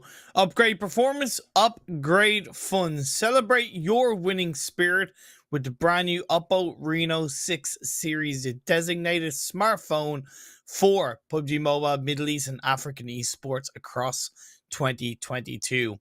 You can use the Oppo Reno 6 series phone to join in on the conversation, Zute. What hashtag do they use? Hashtag PMPL does not change, guys. And you can, of course, find us on all the social platforms. We have YouTube going, we have a Facebook, we have an Instagram, Twitter, and TikTok. So make sure hashtag PMPL that. And you can also add us with our social handles that you see on screen. And we'll, have that conversation with you guys. One conversation I like to have with you, Imperium. I know we're still a little bit ways off from the finals, but with the way Nigma Galaxy has been performing in the first and second game, do you think this is when they start tightening everything up in preparation for the finals? I'm starting to believe that. I still thought they would use this Super Weekend to test and try some things and experiment. That could still be the case in day 2, day 2, if I find my words, day 2 and day 3. But the way it's looking for this day 1 of the third Super Weekend, yeah, they're finessing and fine-tuning their winning performance, their winning play style. They're wanting to take control of every single situation, play style, and they're dangerous looking. Right now, they're very, very dangerous looking. It's a good question and it's a good conversation to start. Like I said, there's a lot more to Nigma than meets the eye right now with how they performed over the last year and a half. I would argue that's what Rico are doing now. I think Rico are using this third weekend as they come into this third game to experiment and test different things. Would you agree? Rico Infinity, I feel like it's hard to say. It's only been 2 games. Rico Infinity have had 2 decent finishes in those 2 games too. Definitely not as dominant as we're used to, but when we're saying dominant as we're used to, we're talking about the team that had a 100-point lead at one point on the second place team. So it's kind of hard to match that, day in and day out. One thing I do see them doing different though with this playing path is, well, I think we understand now that they prefer North George Pool over the Severny drop, because that playing path allows them to drop to either one quite comfortably. Yeah, that's an interesting observation. Because Severny is in line with this playing path and them still going to North George. I wonder if they're also trying to get into the heads of YaLLa a little bit. I don't know. Or maybe it's just obviously a quicker path line into most circles across this Erangel map. Phase 1 has shown up and it is quite nice. It's a little bit similar to Phase 1 of the first game of the day, and yeah, can't really complain. Nice playing path. Potential fighting going on the southeastern side between Twisted Minds and Stalwarts. One player just kind of isolating himself. Usually this isn't a problem because you'll just see teams kind of loot and then that player will rotate and regroup. But specifically because it's Twisted Minds player there, they're always hungry and eager for an elimination point when they get the chance to get one. And definitely, I feel like they definitely spotted out one player of Stalwarts dropping a little further off by themselves near the bridge area. 1,000,000 as well, dropping in Novo. I think that's a secondary drop spot because as far as I remember, they normally drop around the southwestern side and with the playing path, it wasn't too bad, but I think it would have made it a little bit more dangerous with headquarters and CONQUEROR. And I appreciate that 1 million. We're like, okay, look, we'll drop to Novo. It's a bit of a safer drop.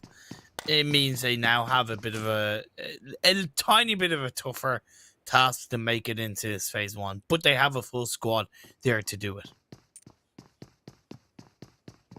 The first circle centered right around the Pachinki area.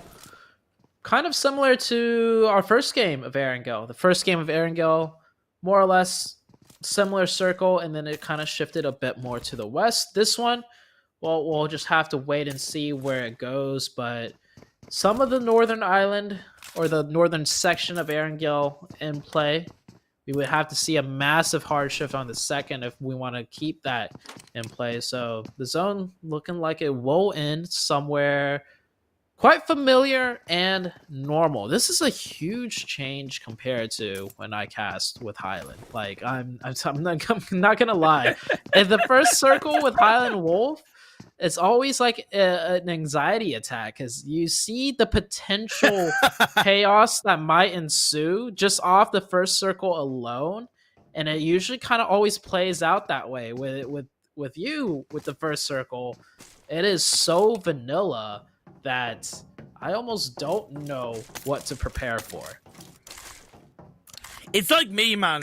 What can I say? I'm a little bit vanilla, so I represent that in the circles of PUBG Mobile when I cast. Then again, I think it does open the door for teams to set themselves up and prepare better leading into phase 2, phase 3. And it takes away some initial, I don't want to say, yeah, you know, I will say it. It takes away some initial excuses that some teams, not specifically in this PMPL, but some teams are often so quick to use. If the first couple of circles are like so far away, it's we didn't get circle, look, the circles kept on shifting away. It's like when it's a nice first couple of circles, there's no excuses around just setting yourself up and maybe a little bit deeper into the phase 1 so that it's not shifting massively far away from you in phase 2, that kind of thing. So you strip it away, then you see the true colors of how teams play. 1000% agree with you on that one there. Might be why we see some of the consistent top teams doing so well too in the first 2 games, because we had some very just traditional circles. When I say traditional, I mean circles that happen more often in the competitive stage. These are the types of circles that teams practice day in, day out on in scrims, because those are the ones that are most commonly had. But of course, that's upon thousands and thousands of games of practice for these top teams to play in those circles so consistently. So it's not like so much to say as, oh, this circle is, you know, happens all the time. It doesn't. These teams just play so many games that even if there's a certain circle shift that's a little bit more to the west, to the east, to the north, whatever the case might be, they've had some type of iteration of that circle happen in their practice games from numerous times before, and they're able to draw from that experience and have a consistent showing. Spaghetti, NASR and RTG and the elimination feed. The fight has already kicked off around Rosshok and the Rosshok Hill. The trade either side should allow RTG to get themselves back up as a full squad. Vito, along with J9, maybe want to try and finish that off. Not a bad thing. It's just sending a bit of a bigger message, and NASR swing the way up with the vehicles. Batika is further in the back line, currently driving into a bit of an off-angle spot. That's good.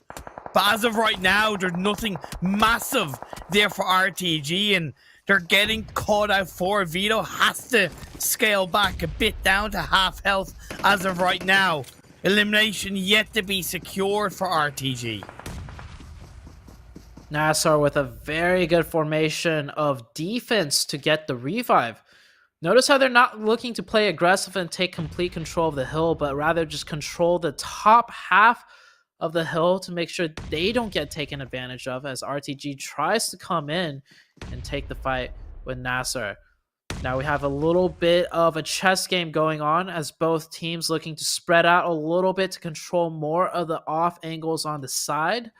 RTG gets their reset as well because it was a 1-for-1 knock in the beginning. And with both teams playing this quite beautifully well, it looks like we do hit a stalemate situation where both teams will probably end up backing off from one another. I did notice the headquarters seem to have kind of learned from the game one mistake of losing a player and clearly dropped a lot tighter together, and they've rotated tighter together, and now they're in one compound all together. I give them props for that. I hope they're rewarded for it with a good result. The Mind Weapon iKURD sticking to the kind of Headshot Hills area, but they're not as east to Headshot Hills as maybe they were in game one, which is maybe a little bit of an adaptation. Again, not wanting to make similar mistakes in the phase 2 to phase 3 as they did in that first game. Second circle shifts on out.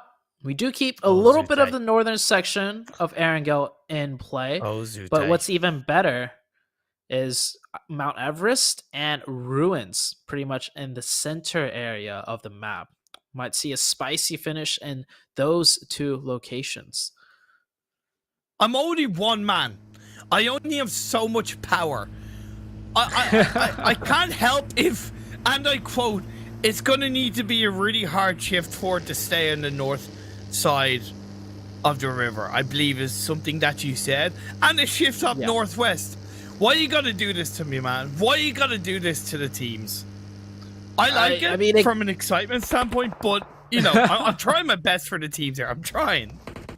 It honestly could be worse. Like, if I was in Highland, yeah, true. We would see an even harder shift to the north. But as the two teams at military base trying to take the same bridge to cross, 1Million running into the Revolution team, and it's a scrappy fight, 1-for-1 trade. I think Revolution are actually down 2 players, so 1Million getting the better of these exchanges right now.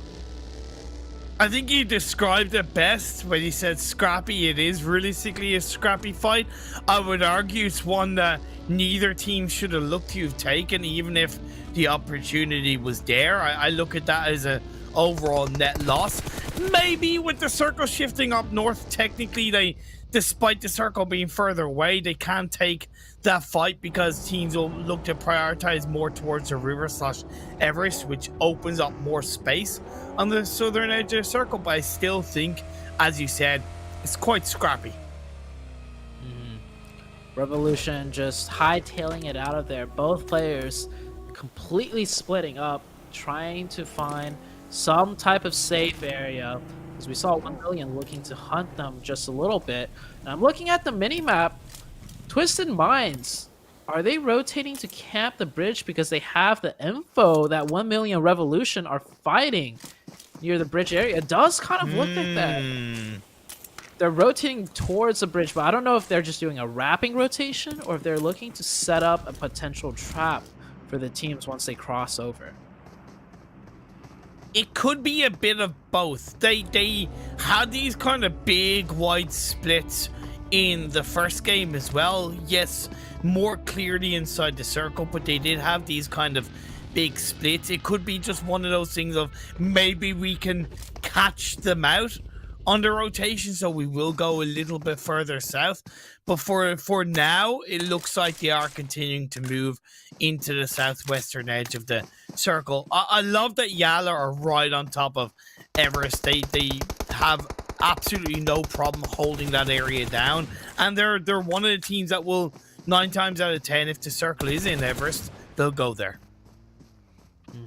Mind Weapon coming into action again.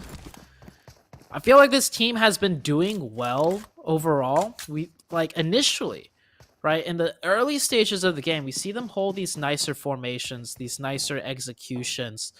But then just towards the late game, when the pressure kind of gets to them, they start to crack and fumble.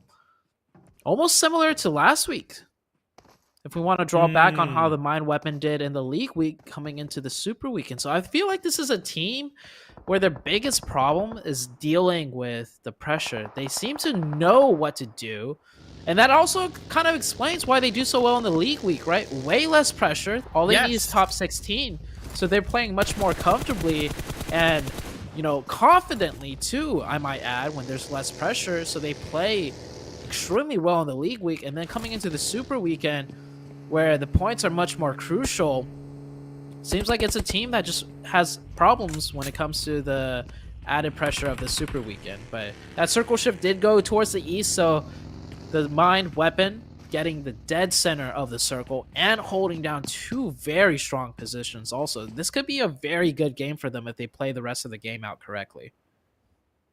Yeah, they need to, I would argue, not focus now on 963 and scale back a little bit, allow other teams to apply more heavy pressure onto 963, and then they can maybe step up third party a little bit here or there. YaLLa going for a big shift into the circle from Everest. They reacted very quickly, but I don't know if the deep rotation is going to work out. While Falcons engage onto Rad. Beautiful nade thrown by Youssef. Well cooked, well timed to get the knock on Delhap. Falcons opting though not to really heavily push this as a now they are as a bit of a team. Two players wrapping around a return knock once again onto the Munir on a little bit of health, and yeah, okay, Rad have more players in the game, but they're nowhere near the rest of their teammates. Oh man, if you're not gonna commit your full team to securing a revive, don't commit anyone at all. You just lose another player on top of that. So I know a disconnect between the team right there. Plays like that is what leads to arguing amongst the team. When one player commits to a revive and they need the support of the other two players, and the other two players are like 1,000 meters away already. Oh man, that is not a good time for that team. And the circle, we're about to get the next circle shift already. Just earlier we saw, you know, that circle shift with the Mind Weapon getting a very center position. And now we're heading into the fourth circle, probably the circle with the most impact when it comes to the hard shift positional change. I love Rico's spot, and with the circle shifting up north, the cathedral, the church, that compound on the north, it's perfect inside ruins. I don't really like ruins. I've started to become more of a fan of it as competitive teams have learned how to play and how to get the best of the area, and the position Rico hold on to, Sute, in my eyes, that's a game-winning position. I'm calling right now, Rico are going to win this game. Oh, I see what you did there. Trying to do one of those Rico Infinity predictions. Unfortunately, you weren't the one casting with me, but I did tell you about it. But I could see it. I could see Rico Infinity getting the chicken because they control the northern half of the circle. They don't fully control it because there's so much hard cover and just random, you know, areas where teams kind of center in on as 963, taking a very isolated engagement on the southwest as they're defending this compound from the likes of, I do believe, 4K. Oh, this is 4K. They need good games every game in a row, and I think this is the one game which they might struggle just a little bit now, as I think 4K down to 4K were eliminated, and this is actually Nigma coming in on the third party. Wow, so many teams fighting so quickly for this compound. 2 knocks by Nigma, but in the end they win, and honestly, despite Nigma winning the fight, I think they only crashed it because of the third-party opportunity. Now Headquarters looking to do the same. What's with this compound?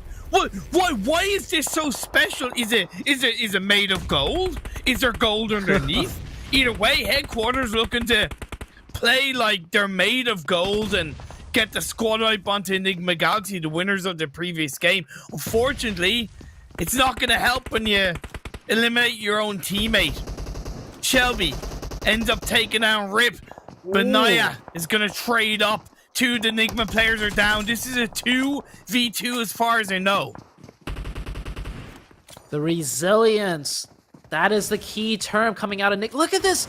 They're both getting a revive after returning some trades and keeping up the pressure. And this is a third party by Headquarters. Headquarters came into this with a huge advantage. And Nigma Galaxy, they're up to a 4-man team once again. And just... Oh my god. Nigma Galaxy. I don't think they're going to lose a single player. Look at the angles. Oh, enemy though, getting a back-to-back 2-piece. Can he get the clutch with the 3? Oh, wait, Freak also goes down. Is he gonna 1v4 this? He can. Enemy. Oh my god, what a 1v4. What a 1v4 by enemy. We both didn't expect Azute, right? We were like, he's gonna go down. He might get 1, he might get 2, but then he got a 3rd, then he got a 4th, then he clutched up to keep Headquarters alive. That was one of the craziest 1v4s because he had to take fights from different angles back to back to back to back. That is not easy to do. Most 1v4s, you get a good spray in and then you transfer that spray close by to the second target peeking you, but he had to whip 9 degrees left, right, and he hit all the shots. He even had to mix in a drop shot onto the 3rd knock. Yeah, that was I would insane. genuinely I would love to see a replay of that fight, to be honest. That's something that I would really love to see a replay of, to try and analyze a little bit further, because there's more than meets the eye to that fight and what really happened. But at the end of the day, it was still clutched up by Headquarters, and as it happens, the next circle, out of all the madness, it went down southwest and they're inside the circle. I still put this down, by the way, as a Rico Infinity chicken dinner. I'm still calling it, because the good thing about that kind of cathedral and the compound spread they have is they have a lot of high ground. Right now, 1 million as a duo, they are gatekeeping them fairly well. Or not gatekeeping them, but slowing them down. Yeah, Rico Infinity, it's gonna get more difficult as the circle goes further south. Of course, it goes away from Rico Infinity, but that ruins area is so hard to clean out a team cleanly, for lack of a better term, because you have all those nooks and crannies. And if anything, the biggest killer for Rico Infinity is going to be time, because it's going to take time to clear those teams out. And with the circle closing ever so slowly, there's going to be less and less time to work with. But Rico Infinity doing a good job maintaining their spacing, maintaining their pressure as they look for the openings. It doesn't help that Team Falcons have come in on the other side and looking for a bit of a pinch. NASR, as 1 player knocks, still 3. RTG on the eastern side, gonna look to put some pressure onto CONQUEROR. The mine weapon iKURD still in the circle.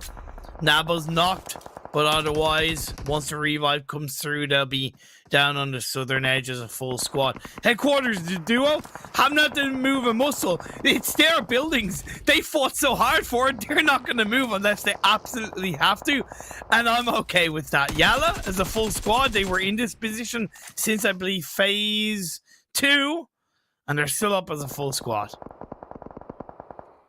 The mine weapon need to take out this NASR team. Not simply because they're so close to each other, but because the mine weapon have a very good position to do so, in my opinion.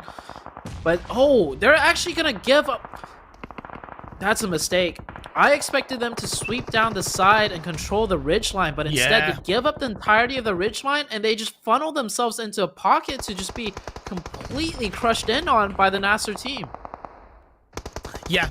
Exactly, couldn't have said it better myself. The next circle shifts up north and the mine weapon made a horrible mistake, unfortunately, and NASR are gonna take full advantage. Still 2 players up for the mine weapon, but as you said, they're funneled into a corner. A second knock comes through. Okay, Nabo is able to trade for the time being, but he's now gonna get knocked, and that's it. The mine weapon are eliminated. That is disappointing.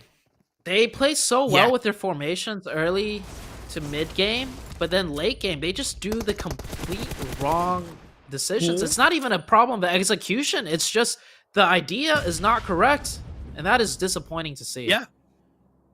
And it's not the kind of thing where we're saying it's a mistake because they ended up getting squatted. We just, the second you saw it, you pointed out, and yeah, you're dead right. It was just a wrong move to make. Headquarters trying to take advantage, but they get the wrong idea. Naya goes down. Enemy left alive for Headquarters. At least he's closer to that southwestern edge of the circle. Rico still alive. CONQUEROR still alive. RTG still up as a full squad. This is the kind of game that they need as they look to take on and finish off Team Falcons.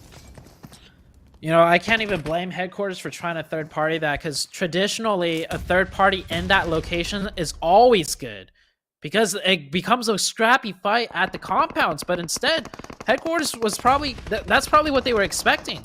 But instead, they come in on a fight that was just NASR wiping out the team with no resistance whatsoever. As we saw some beautiful nades by RTG taking out a team. And here's that area of the map that I'm talking about that's so difficult to clear out.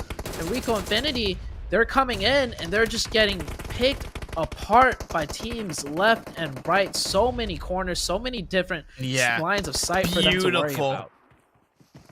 Beautiful use of utility through the nooks and crannies of runes by RTG. They're playing it wonderfully because it means that they're able to technically push teams without exposing themselves, without putting themselves under any real pressure. And even getting a knock onto NASR on the very southern edge of the circle pushes NASR in another direction, makes it freer for them. And you said it, Rico Infinity, I may have somewhat cast or curse them as they go down in 6th place. 5 teams left. This could be the redeeming game for RTG as they get the good circle shift towards their side. Already at 6 eliminations as well. Not to mention, they have 4 players up. They can make a quick move right now to lock in more of the eastern circle because it has nice ridges to work with as YaLLa lock in that grenade onto Headquarters. And that's Headquarters taking out in 5th place. YaLLa being way more active than we somewhat may have been able to see. 8 eliminations so far. Like I said, they were in that position in between kind of runes and the compound that the mine weapon went to since phase 2, and clearly anybody they've been able to spot, they've taken shots on, and they've got the eliminations and the control. But they do have to move in now from the west. They have to move out of the comfort of their dip. I love the fact that NASR sent Batika straight away into kind of southeastern very edge of the circle. It's a little bit of an anchor point, so he's able to get information. Okay, RTG are throwing nades. Uh-oh, Spaghetti-O. You forgot about the other angle, though. YaLLa, they hold on. They're waiting, and they might be able to create the push. They might be able to use the vehicles that NASR have sent in to cover inside the edge of the circle. That's a lovely nade. Don't know if that quite connected. No, I don't believe so. NASR were forced to move into this position because the blue pressed in on them before it presses in on YaLLa. So this is where the car cover becomes huge. That's a good offensive smoke by the YaLLa side. Ragnarok, you can see here, he can't see anything to return fire. And now here comes the push by YaLLa. Oh my lord, Sanji. Wonderfully done. By the way, YaLLa did have a player on the very western edge of the circle. So they knew that when it was all said and done, they at least had a player covering on the edge. But offensive smoke that you correctly pointed out has allowed YaLLa to push down this side of the hill. The next circle shifts over to the west in the favor of YaLLa. But look who's there. Vito with a double knock. All on his lonesome. Beautiful by RTG. Has to lay down low a little bit. His teammates should be there to cover. It's a 3-way dance once again. But YaLLa, they get drowned. RTG, this is it. 3v1. Batika cornered in the corner. And a grenade comes in. He gets a nice knock onto Vito. And now he's going to get the reset. potentially making it a 2v2, but these grenades are raining deadly close. Both players from NASR very low on health. Can any of them get a first aid off? I believe Hassan has been able to pull out a first aid. Lovely offensive smokes over the lip of the hill from NASR. That's exactly what they need to do. Create some space, create some awareness. Vito's knocked, but he's not down. Therefore, technically, he can give a little bit of information over to the rest of his team. Not much, especially with the amount of smokes that are being used.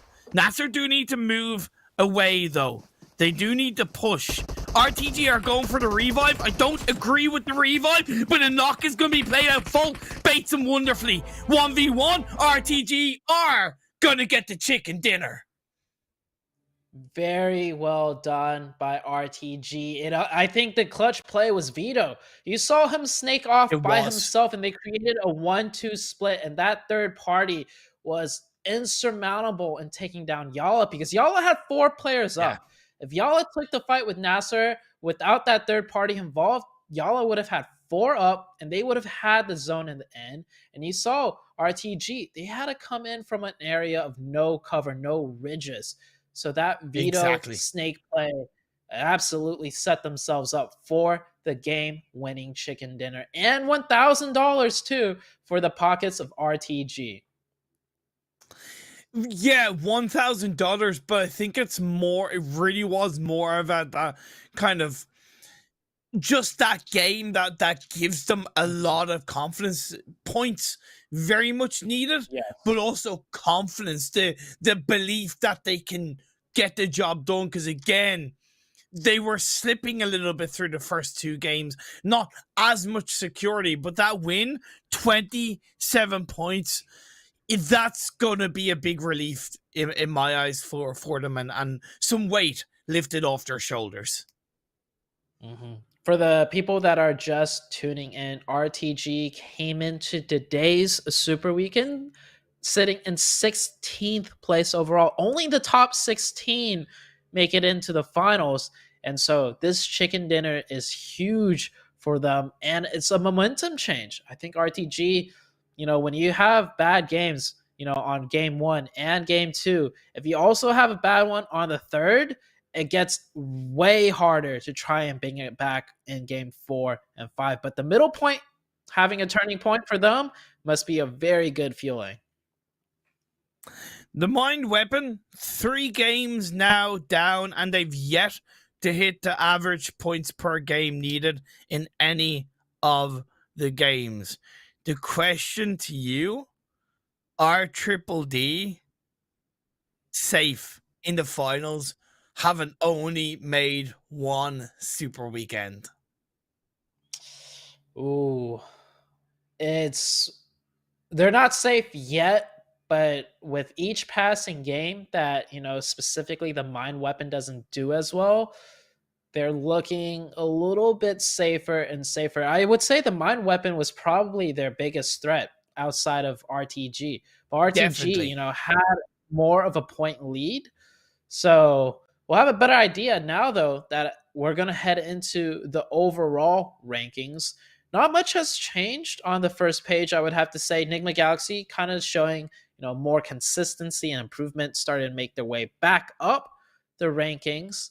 But overall, nothing really different. Of course, KAMIKAZE, that was a huge thing that they didn't make it into the Super Weekend, which is quite surprising. So they will slowly drop down the leaderboards as the games continue.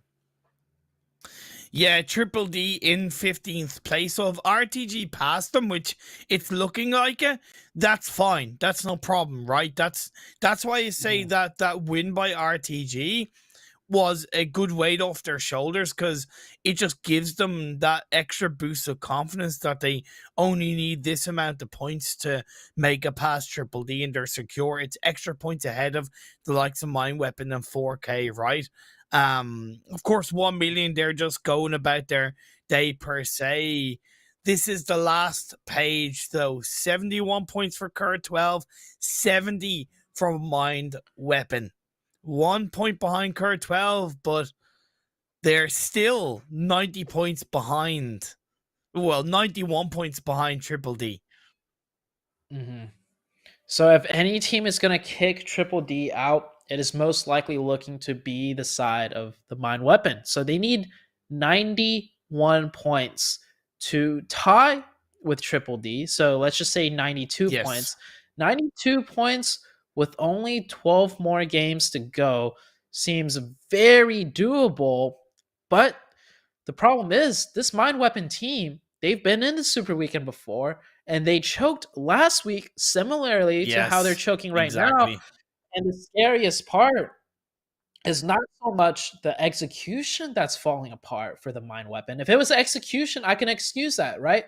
Simply because sometimes other teams just get the better of the fights. They just hit, that extra bullet. They hit, Yes. the extra, the grenade lands just close enough for them to have more impact than yours. That's fine, because 50 out of, or a 50% chance that you do better in the next fight. But the problem is the Mind Weapon, they're just not even setting themselves up to make the correct decisions. And when that's the problem, well, 90 to 99% of the time you're going to fail if you don't do the right thing to begin with. Not even considering the execution part of it all.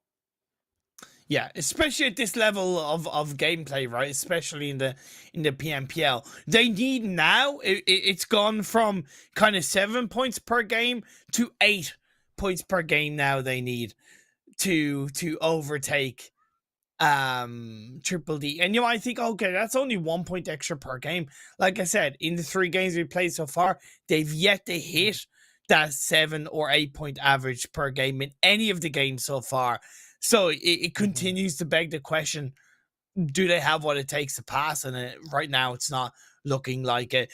I would say it would be, honestly, and I said this in League Week 3, it would be a little bit disappointing to see Triple D make it into the league finals off just one Super Weekend. It kind of would be, because I'm the kind of person that wants to see not consistency, but kind of, I suppose consistency rewarded. And the way the format works of the 3 league weeks leading into the 3 separate Super Weekends, it's technically meant to reward consistency, right?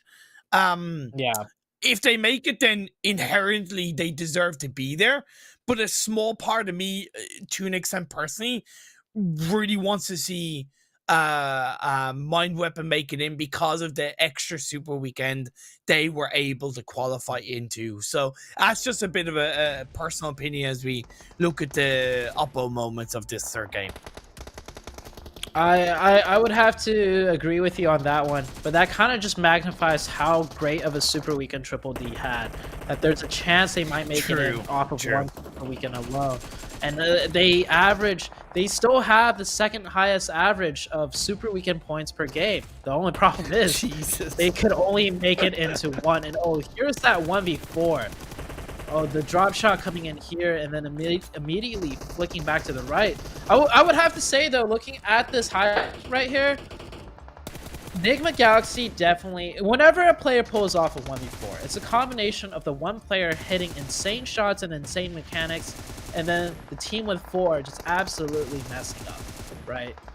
Yes. I almost kind of want to say their Nigma Galaxy side, on behalf of them, like their defense, they probably weren't expecting to need all 4 players, so they didn't hit all 4 players. If anything, Nigma Galaxy, knowing how experienced of a team they are, they probably staggered the approach. They just sent 2 to take care of him, and the 2 others to watch for a third party or collect some loot to prep for the next rotation.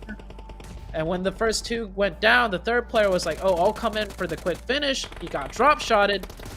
And then that's why the 4th player took so long to follow up, because the 4th player never thought for him to come into play, and he was prepping his team for the next, whatever agenda they needed to do next. Couldn't have said that better myself.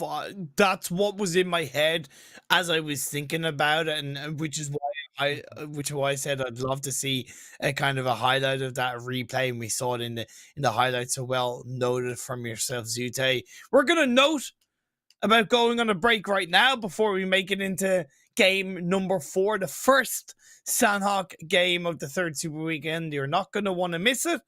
So see you all in a couple of minutes.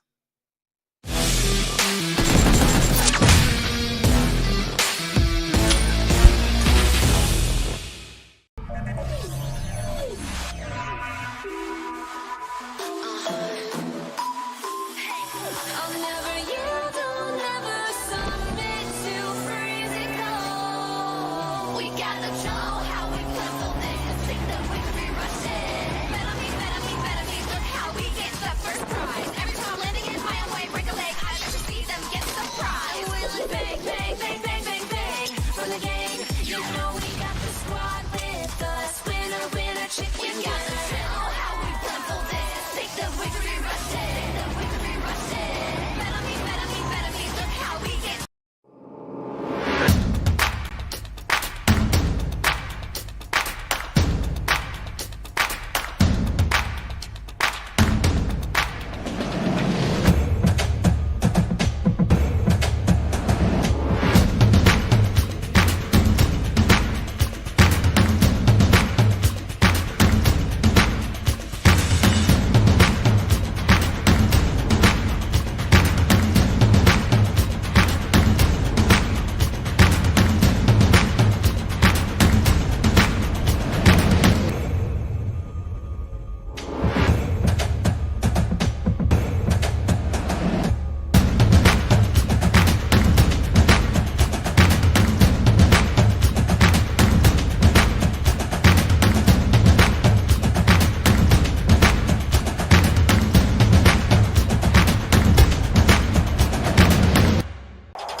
Welcome back, everybody, to the PMPL Arabia 2022 Spring Split Final Super Weekend, the final chance, the final countdown. Sorry, Zute, I had to pull it out for these teams to do something wonderful and show us what they've got leading into the league finals. And I gotta say, they've been some pretty exciting games so far.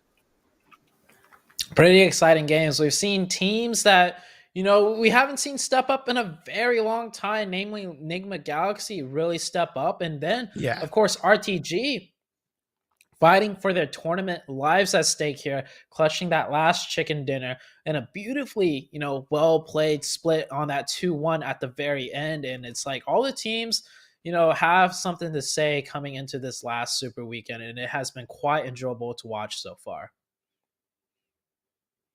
Of course, leading into Sanhok, it's going to be the first Sanhok game of the Super Weekend. Based on the first 3 games that we've seen, is there anything you're expecting? Any kind of, I suppose, any predictions you'd like to make to an extent? Coming into Sanhok in particular? Yeah. I think, okay, just going to throw this out there. I think Nigma Galaxy is going to med strat up to 2nd place. We saw them do it, I think, in like probably the very first Sanhok of this entire tournament. And then they just completely stopped doing it because it's something that they've done over and over that they've definitely fine-tuned and refined. Yeah. Now, we saw them do it in PMGC multiple times. And since then, they've been dying and not doing the med strat and not getting as many points as they should. But that's because they're experimenting. Like we said, they're experimenting and trying different things. They're trying to improve on areas that they're weak in. And if this is going the way that we think it's going, where Nigma Galaxy are kind of going back to their roots, at least make sure they can still do it and pull it off, just so that they know they have that in their back pockets when it comes to the finals. Yeah, that's definitely fair enough. I think that's a fair, but also to an extent a bold prediction to make about Nigma Galaxy. For the first time in what feels like forever, at least for me, we have a very southwestern based phase 1 circle. There's still a good chunk of the mainland in play, but it's rare in quite a while that I've seen the whole of the Southwest Island in phase 1. Yeah, that's a very southern shift. There's a chance we might see a Nakhon or Samhi type finish, which is areas of the map we like almost never see. Probably the rarest area of Sanhok, if I have to say so. And I do see a fight between 4K and Stalwarts potentially breaking out in the Painan area. Not really used to seeing these two teams kind of hotch up on each other. I suppose it's because we haven't seen 4K in a Super Weekend, and in the league play it could have been just that either we saw it once and we didn't see other Sanhok games. I don't know, but we'll have to wait and see how it develops. The Mind Weapon iKURD hoping to get a cheeky free elimination point for themselves. Ali can't. Okay, Ali does connect with the Thompson bullets to get the knock onto Conqueror Iraq. Look, you don't always get the opportunity to grab those free eliminations, but you take it while you can. I like how the bullet velocity speed came into that. We saw Ali shooting, go behind cover, and then the knock came through. The Thompson bullets, of course, traveling a little bit slower at distance. But Ali's not going to go confirm the knock. And I think it's because Ali kind of is also wary. Yeah, he is also wary that, he doesn't have teammates next to him. He's not sure what kind of split Conqueror Iraq does. So he doesn't want to risk running out into the open, which, Caliga potentially had a chance to knock Ali and then also get the revive. So I think that decision in particular was a good one. Now the Mind Weapon, they've been making good decisions and also some bad ones. That one I would have to say a good one to be made.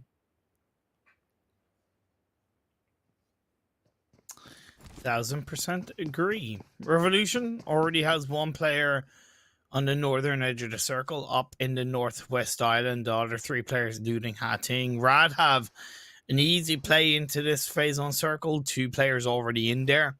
in around Ruins and Tambang. A big split from Rad, actually. One in Calp Alpha, one down on the coastal line of the Northwest Island, and yeah, two, as I mentioned, but 4K going up against Stalwart UAE and Painan. It's starting to kick off against the 4K, unfortunately. Anaconda, is he gonna hit another of his infamous Anaconda nades? Oh, he does not. He scooches up just a tad too much, and VanKid is able to see his head peeking out. That's the second knock coming out the way of Stalwarts, and that's gonna be the push now. They did get the reset on the first one, but Anaconda will not get reset. It's a 4v3 for the 4K side, and 4K, we mentioned they need 11-point average per game, and last game they did not hit that. So now they need around 20 points this game. This is not a good start either.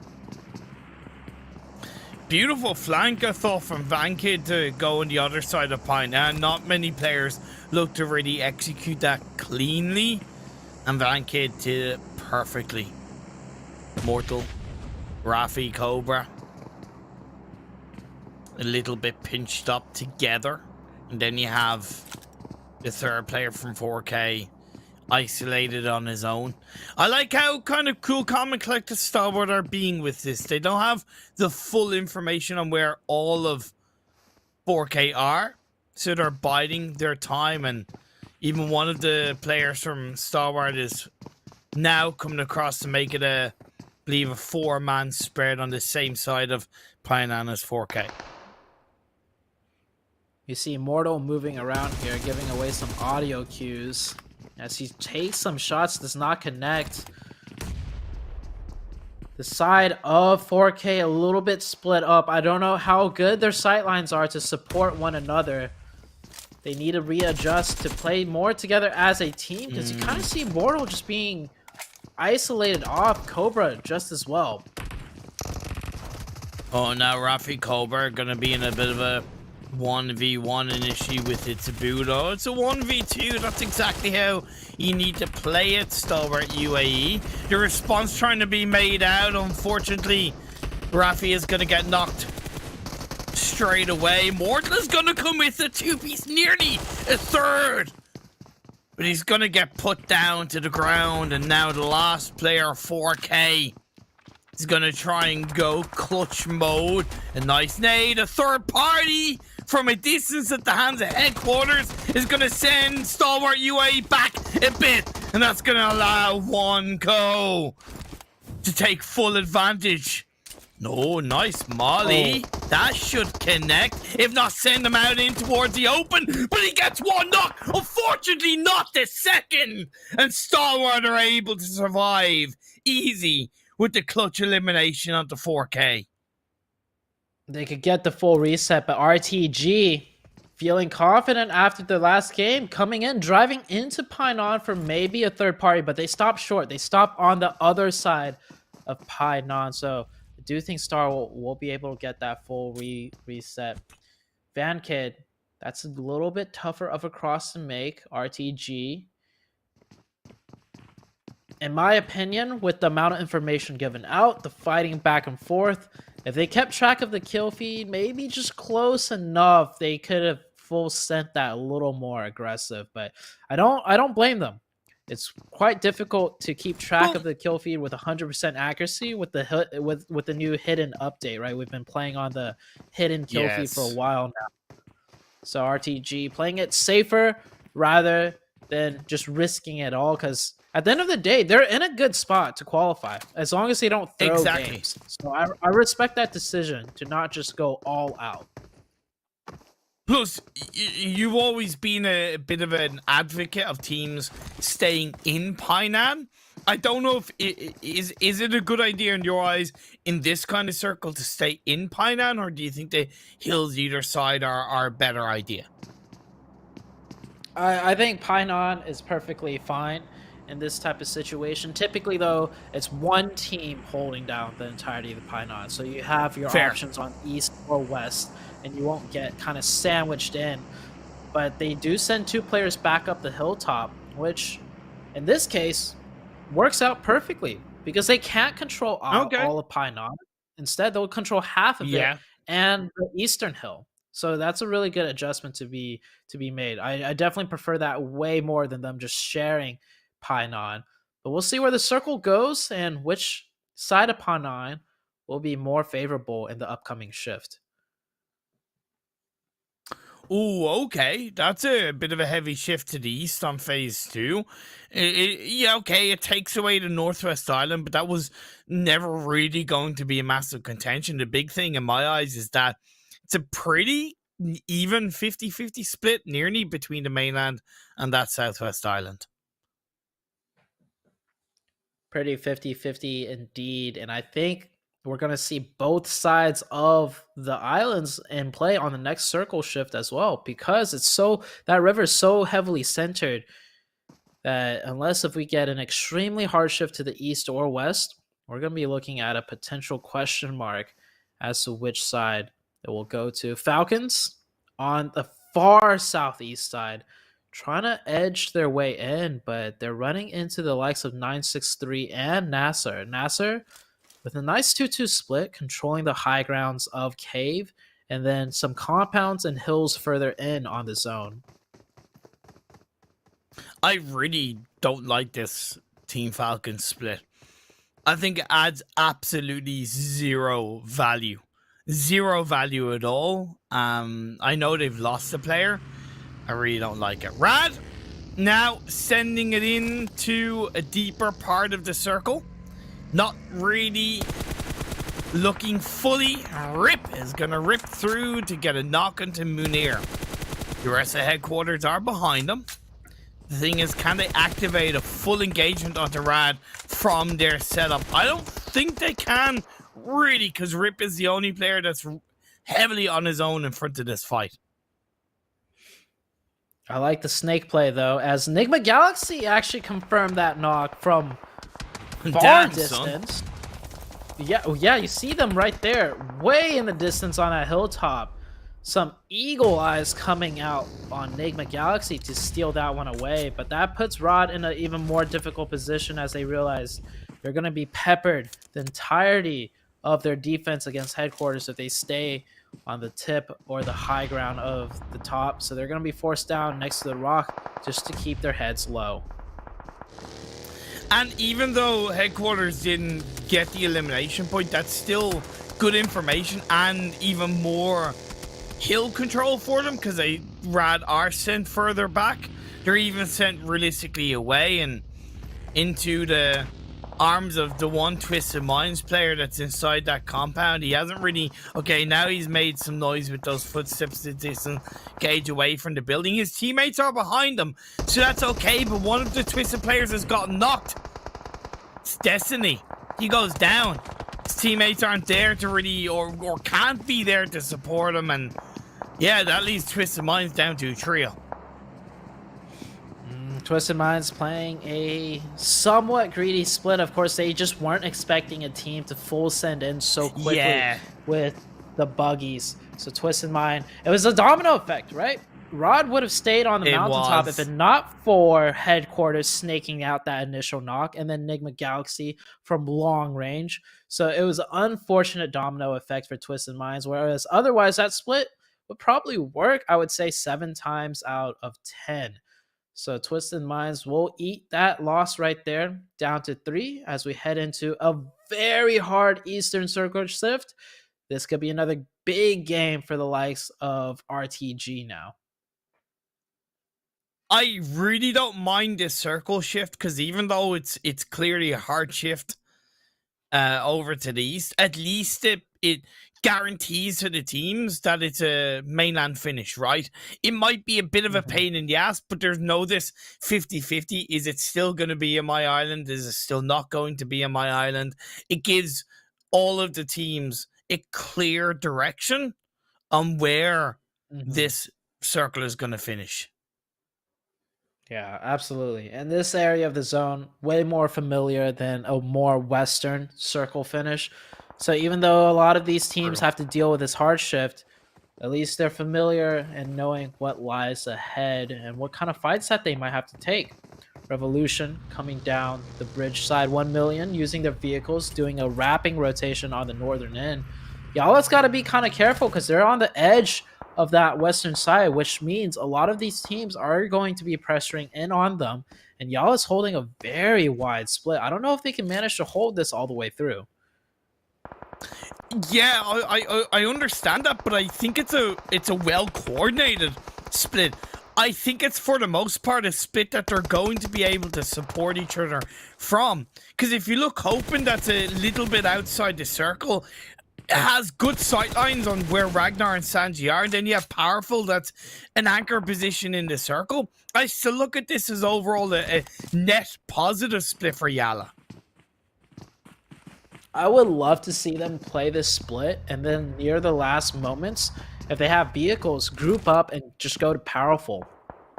Because essentially, their main job playing the split is to pressure teams out and delay them and force them into one another. So that doesn't mean they have to stick to the split all the way through, but just long enough for the blue zone to do the job for them. So we'll see how YaLLa plays this one out, as the Revolution team kind of forced into another direction, and you see 1,000,000 up to the north. They're forcing themselves more up into northern wrap, so it will keep the entirety of the backsides of YaLLa clean. Revolution forced to go towards Painan, in which Stalwart have a bit of a split. Headquarters heading down the hill into Painan as well, which I find very weird. Rip gets knocked, is going to be traded very quickly with Naya, and CONQUEROR, by the way, did go down. Hands of NASR. I don't know what CONQUEROR were really doing. It seemed very kind of misshapen on how they were trying to position and play, and they paid the ultimate price. Revolution going to get third party by Stalwart UAE. Those shots, those bullets all being heard by the Stalwart crew, and they're just going to wait it out as the next circle shifts up north. Heading straight into the quarry area. The pits of carnage and death over there. So many teams not in that new circle, and a lot of teams are going to have to default trying to make it into those quarry low grounds to just stay alive. Teams still fighting in the Painan area. Stalwart Esports still here trying to hold down whatever they can. But that circle does mean they have to get a move on. Or maybe they should commit to just taking the fights and picking up the elim points, because that is a long trek for them to make. Yes. Yeah, I think that the two real OG strats to pull off is either go for as many elimination points as you can, or go for a heal strat. Anything else, try to play for position or play for the edge of circle when you're so far away, has so many more risks to it. Definitely a lot more difficult to execute, as Revolution gets caught in the back by headquarters. The mine weapons still have to make theirs way into the zone as well. The mine weapon, they have vehicles are rotating on that northern bridge. You can't see it on your screen as Stalwart Esports. I like this. They're doing the rotation, but they're definitely prioritizing more of picking up the elimination points. So they're doing a slower one and just securing whatever points they can, because they know, as well as we do, doesn't matter how fast they go now or how fast they went earlier, there's going to be a team in front of them in a better position to stop them. So they're going to take advantage of the teams behind them and pick up those points while they can. The mine weapon just skipped the queue, by the way, and rotated with vehicles ahead of RTG. But how much information do they have? How ready are they for a fight? Doesn't look like they are. Delhap, as the last player for Rad, is definitely ready for a fight as he shoots up towards the Stalwart UAE players up on top of Painan Hill. F3 now should have heard those shots from his team, from Delhap, and will look to maybe get some sweet revenge. Yeah, RTG taken down pretty much all the whole of the mine weapon, and that's just one of the big issues with sending it into the circle so late. Even though it's quick on vehicles, you're just not really prepared for the fight. You're giving over so much information to a team that are moving in ready, looking prepared for a fight, and that was the difference maker. Unfortunately, the mine weapon going out with 0 points, not good for them at all.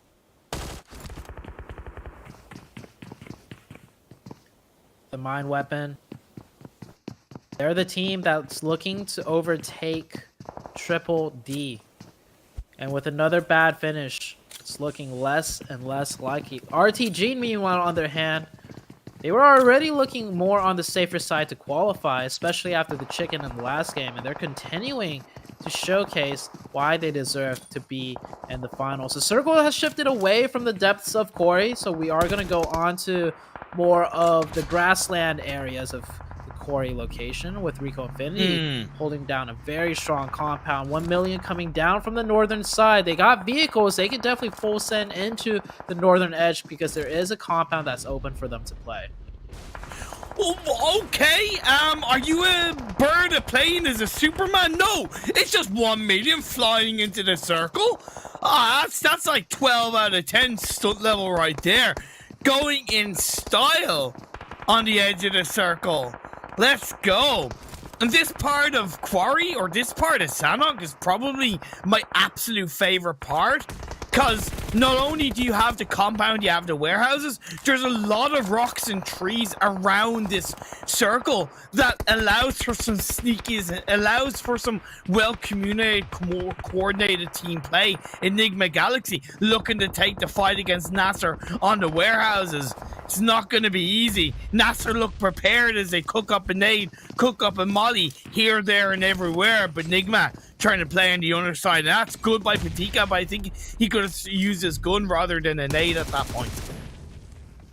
There you go. Nigma Galaxy having some issues fighting into the NASR team. Also getting sandwiched a little bit from behind from RTG, so the pressure is mounting. I predicted Nigma Galaxy would go for that heal strat, but I guess they're not going for it this game around. We'll see as they keep one member alive, Nord, in the blue zone. He only has 6 first aid kits though, so not the traditional Nigma Galaxy heal strat by any means, which is fine. This is Sanhok. They want to practice some other things. I don't blame them at all. RTG left with Vito, and I think Vito is going for a legitimate heal strat. That was a great defense by NASR as we move into phase 6 blue zone closing in. Team Falcons are out of here. Rico still up as a 3-person team. The 1 million have to try and make it across the road. Rico has every level of information that there's a team there. Throwing a nade into the smokes is a good idea, but ZD has a better idea. Get a nade out there first to get the knock onto a member of Rico. That was huge for the 1 million side, as Rico is looking very hard to try and gatekeep them. Meanwhile, though, NASR up to 12 eliminations and keeping 4 up. Last player of Twisted, Vigilante, doing what he can, or not Vigilante, Vigor, sorry, doing what he can in the grass. He knocked 1, but he does get caught and finished out by the 1 million side instead. Now NASR with 4 versus the 2 of Rico and the 2 of 1 million. A little bit of a dip that's allowing the 1 million to maybe crest towards NASR. Jabal on the outside of the circle, maybe looking for some heals, looking to pull off a sneaky heal strat to guarantee a top 2. I wouldn't mind that. Either way, allow Rico and NASR to somewhat take each other out and then wait and clean up for a bit of a third party. Rico down to just a solo. It's 4v2v1. NASR have to take their fights pretty cleanly because they don't want to run into the middle, and they are going to wipe out the right-hand side first. And oh, that player getting 2 though. That's huge for Rico Infinity. Rico Infinity needs to come in on this third party right now. ZD. We've seen so many clutches in today's game so far. If this comes through for ZD, it's going to be a 1v3. Gotta get the first aid off. He jumps up. He takes down NASR. How does it continue to happen in these games? We see these clutch personal moments. These big ball, big brained, big dick moments, and it's happening right now. ZD from the 1 million comes in clutch to take down NASR, and we're left with the 1v1. The blue zone is closing in. Bandar Rico has the circle. That's not a bad flash. Maybe moves a little bit too late off the back of it. Pre-fire shots go either side as he gets closer to the wall. This is incredible stuff for ZD. Pre-fires on the corner of the wall, gets him down to half health, pushes forward. This is his game. This is the 1 million to conquer. Can he play it in? He's got more pre-fire shot. So close, yet so far. Yes, he gets the job done. The 1 million get the chicken dinner. The 1 million just pulled off a 1v5, I think. I feel like one of the players of NASR got knocked to Rico simply on that push. I feel like one of them was a little bit knocked away, but hey, I could be wrong. Maybe he pulled off the 1v4 and then the 1v1 right afterwards, but he was feeling himself. The timings on the pre-fire, immaculate. Just having a good game sense and idea of how the enemy opponent and the timing of where he's going to peak, how he's going to peak. That was the one time where you see the player running in the open actually has the advantage because he's the one hitting in a lot of pressure and really clean shots. That's why I initially kind of looked at it as a 1v3, because I'm not sure what happened to that kind of fourth player of NASR. I don't know if he even got revived up. I forget exactly what happened, but yeah, 1 million ZD. Just take a bow, son. Just take a bow.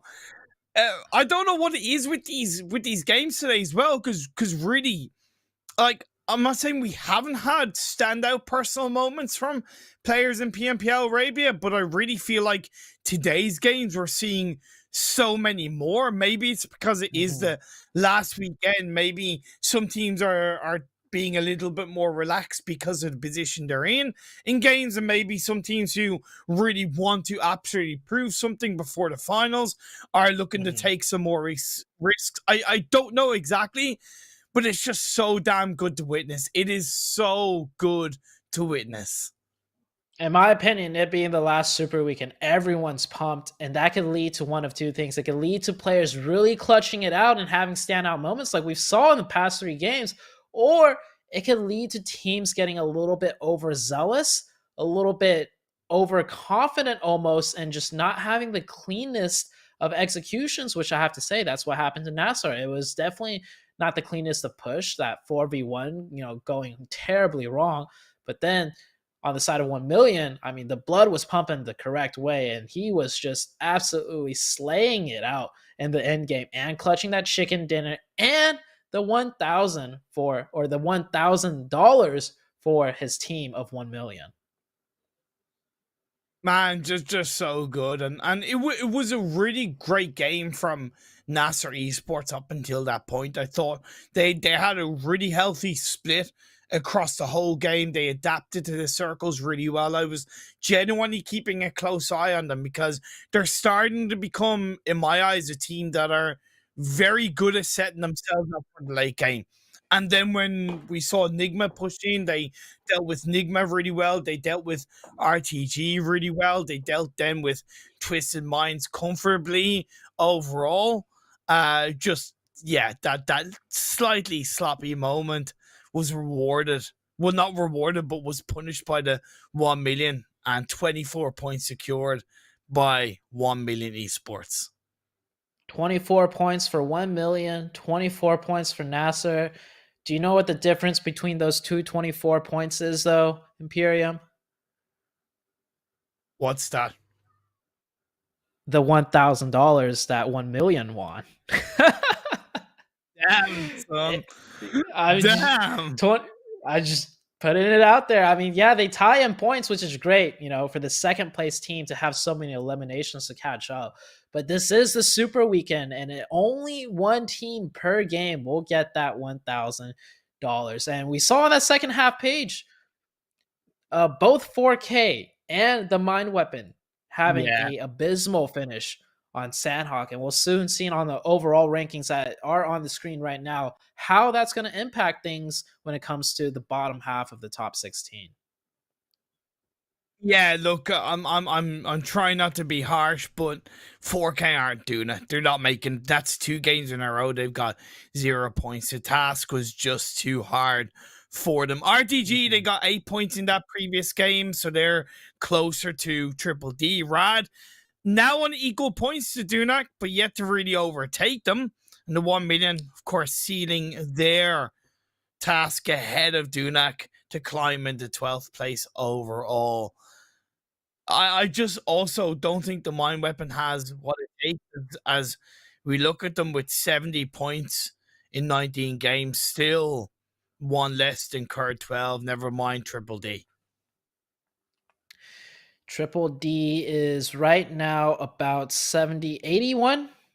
If my math is, no, 91. They're 91 points ahead 91. of the Mind Weapon. As we take a quick look at the Opal moments, good fights from 4K and Stalwart Esports, but of course Stalwart just had the opening and had the better execution at the end of the day, which, by the way, they only had 1 placement point in that Sanhok match, Stalwart, but they finished the game with a total of 9 eliminations, so I think they finished with 10 points, right? So that's actually a really good way to close out a Sanhok match where the circle's hard shift away from you. And you just kind of, we mentioned it, they prioritized more of the eliminations, and they didn't try to just out and rotate super early because they knew they were not in a position to do so to begin with. Yeah, and I really have to overall give Stalwart UAE even credit because even before the circle shifted away from them heavily, they did have a bit of a split outside of Painan, which I think would have allowed them to, if the circle had favored them more, a much better ability to control those later circles. Like you said, the adaptability to switch up to a more aggressive play style definitely rewarded. This was the defense that NASR set up comfortably against Nigma with the help of RTG in the time.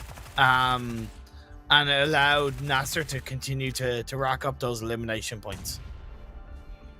Here is ZT here on screen. Oh, he actually took down some Rico Infinity members too before the insane 1v4 even had happened.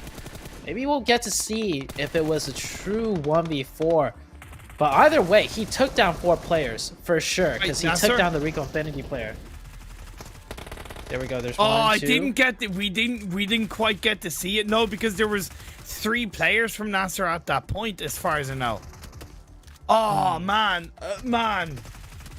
I might have to look back on the game just to see what happened there. To be honest, but that was the moment, and either way, it was incredibly clutch by ZD to claim the chicken dinner for his side. There's still one more game to go. Who's going to be the next standout player in PMPL Arabia 2022 Spring Split Super Weekend number 3? Stick around to find out. See you guys in a few minutes.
Welcome back to the PMPL Arabia 2022 Spring Split.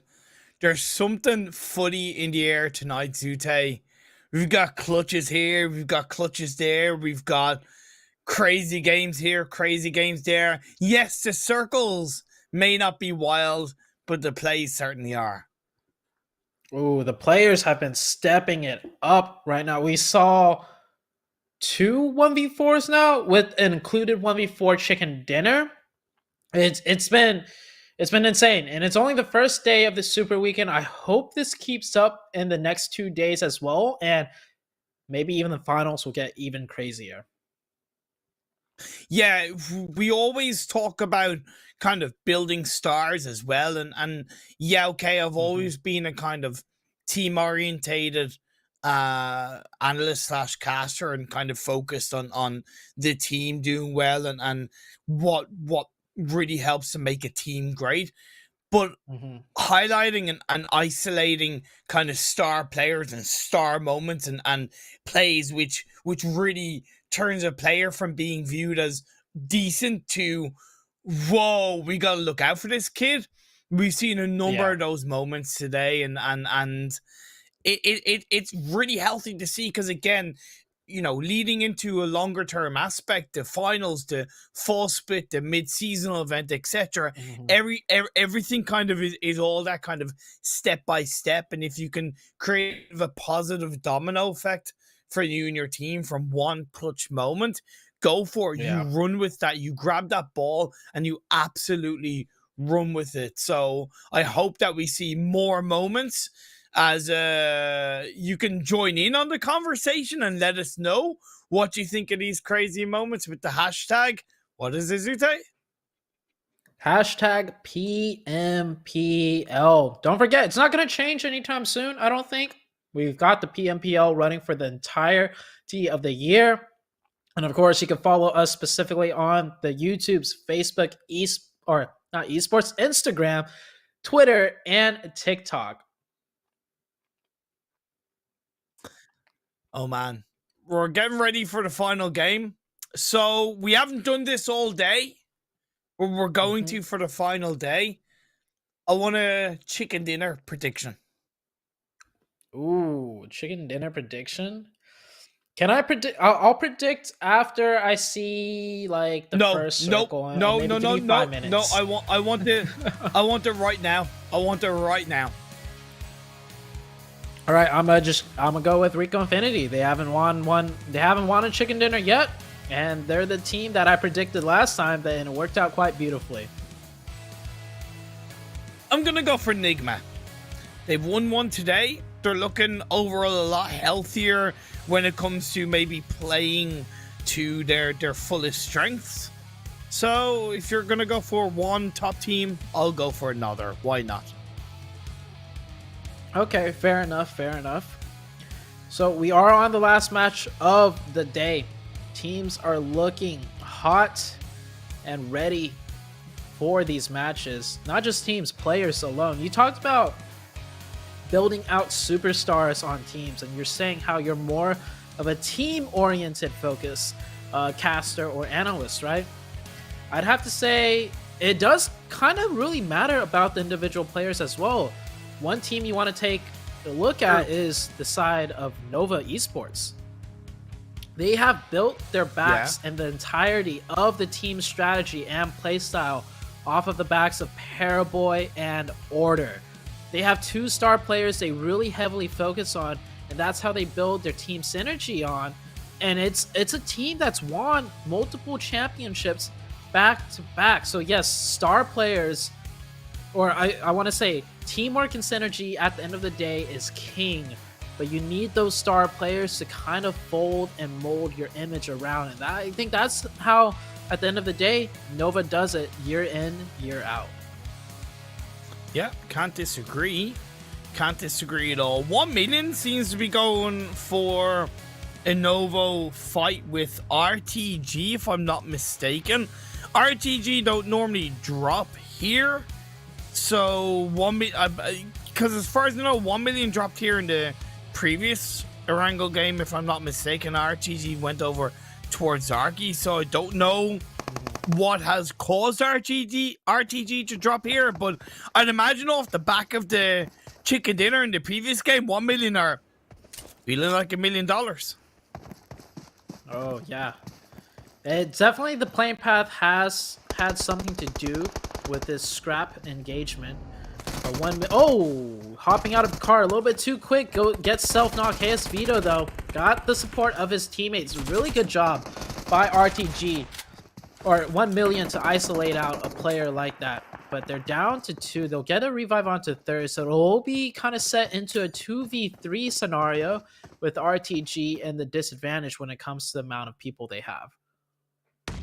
Yeah, I think they're better off just taking that elimination and getting the hell out of there.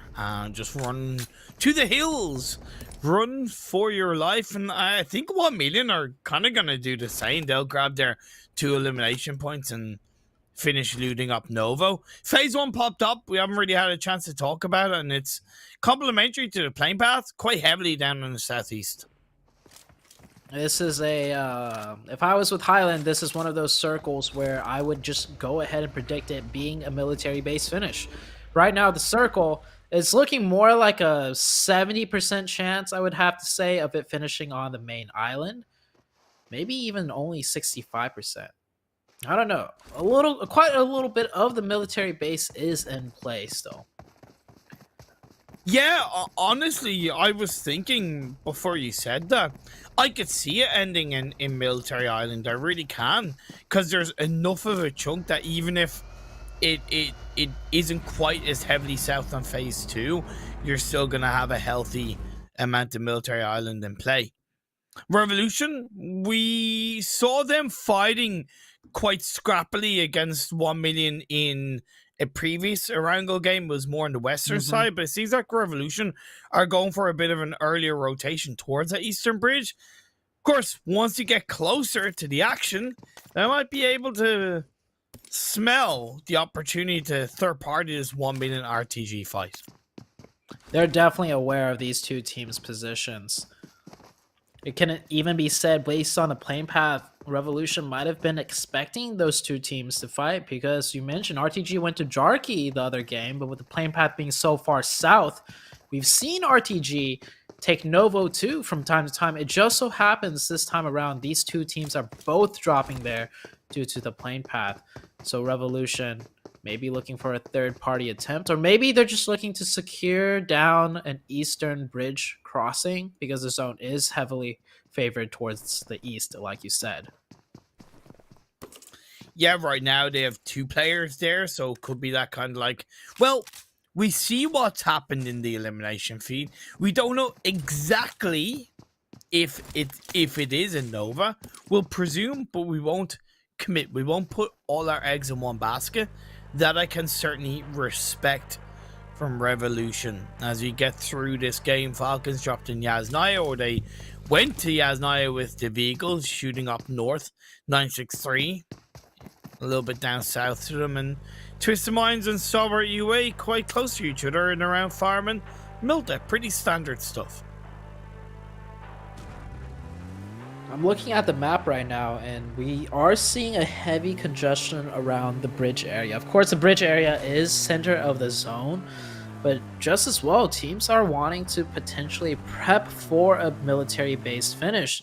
So they're taking that bridge control. Problem is, you can take the bridge control on only one side. There's another team on the other side thinking the same exact thing. So only one team will kind of come out ahead of the bridge control, and that's just dependent on where the circle will shift.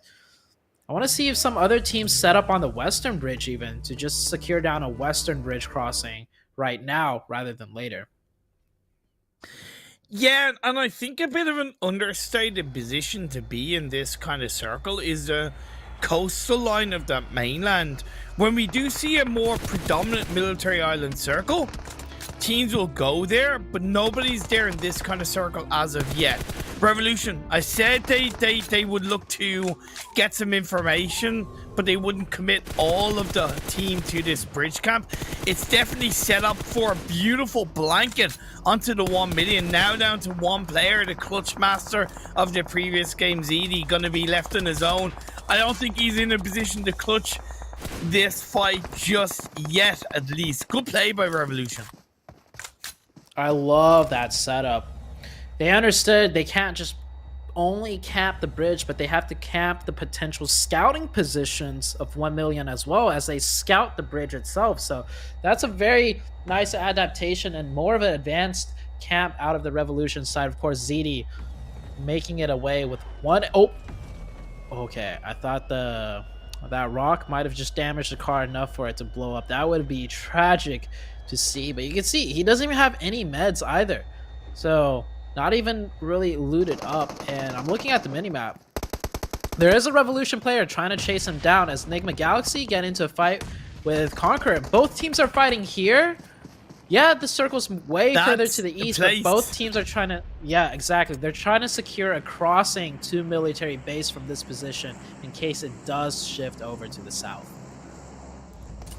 Yeah, this is the place that I kind of was thinking teams would go and got a little bit more heavily distracted by what we saw with Revolution and how they pulled off a beautiful setup onto 1 million. But it seems like both Nigma and KONQUEROR had the same idea. We're getting into the tail end of phase 1 though. YaLLa could get stopped in their tracks by, I think, not 963, 4K. As phase 2 shifts up north. See, Zute, that's the difference between me and Highland Wolf. Send it up north. Yeah, your circles are shifting the way it's supposed to do. But I do appreciate the fact headquarters on that western bridge. I said I'm interested to see if a team will secure the western bridge crossing in case it does go down to the military base side. And that's exactly what the headquarters team did. Now they have an option to go south or north, but this time around, north is where we'll be headed. Good decision making by headquarters, but the question is, how well can they catch up? I think, and we both agree, I feel like, that they are too far behind at this point to really be able to be a contender for a top 16 qualifying spot. Yeah, I overall agree. There's still 2 more days, so anything can happen, but the trajectory is indeed heading towards them not being able to get the job done. We'll appreciate what they do when they pull off something good, and it seems like they're more focused on this fight against KONQUEROR coming in on that western side, while 4K opting to shift more heavily into this phase number 2, avoiding the likes of YaLLa, the Mind Weapon, and a couple of other teams. Good decision in my eyes from 4K. Nobody really up on that northern side of phase number 2. It's more heavily centralized. Of course, teams did go there in phase 1. Ooh, YaLLa player, that is not how you want to park your car in Cobra. Cobra will take advantage of that one. Get a nice elimination confirmation there. I think I just made a rhyme. Elimination confirmation, yeah. Feel like I've said that phrase before, but it just now kicked in my head that it does rhyme. Anyways, second circle shift, yeah. Eminem 2.0 over here. Okay. Yeah, PUBG Mobile Edition. Even better, right? Bingo. We do have teams adjusting to that second circle shift, but it's not a hard adjustment to be made as this area of the circle. A lot of options to be had, but for whatever... Oh, no, okay. I was going to say, I thought 4K also managed to crash the car that way, but they just went to that body to pick up some loot. I do think that's the same car. There's no way we have 2 cars parked that way already in this game. You never know. Stranger things have happened. Zute, stranger things have happened. But headquarters did go down to KONQUEROR. They pushed in, and it seems like they weren't maybe fully prepared for that fight, quite obviously. And another 0-point game for them.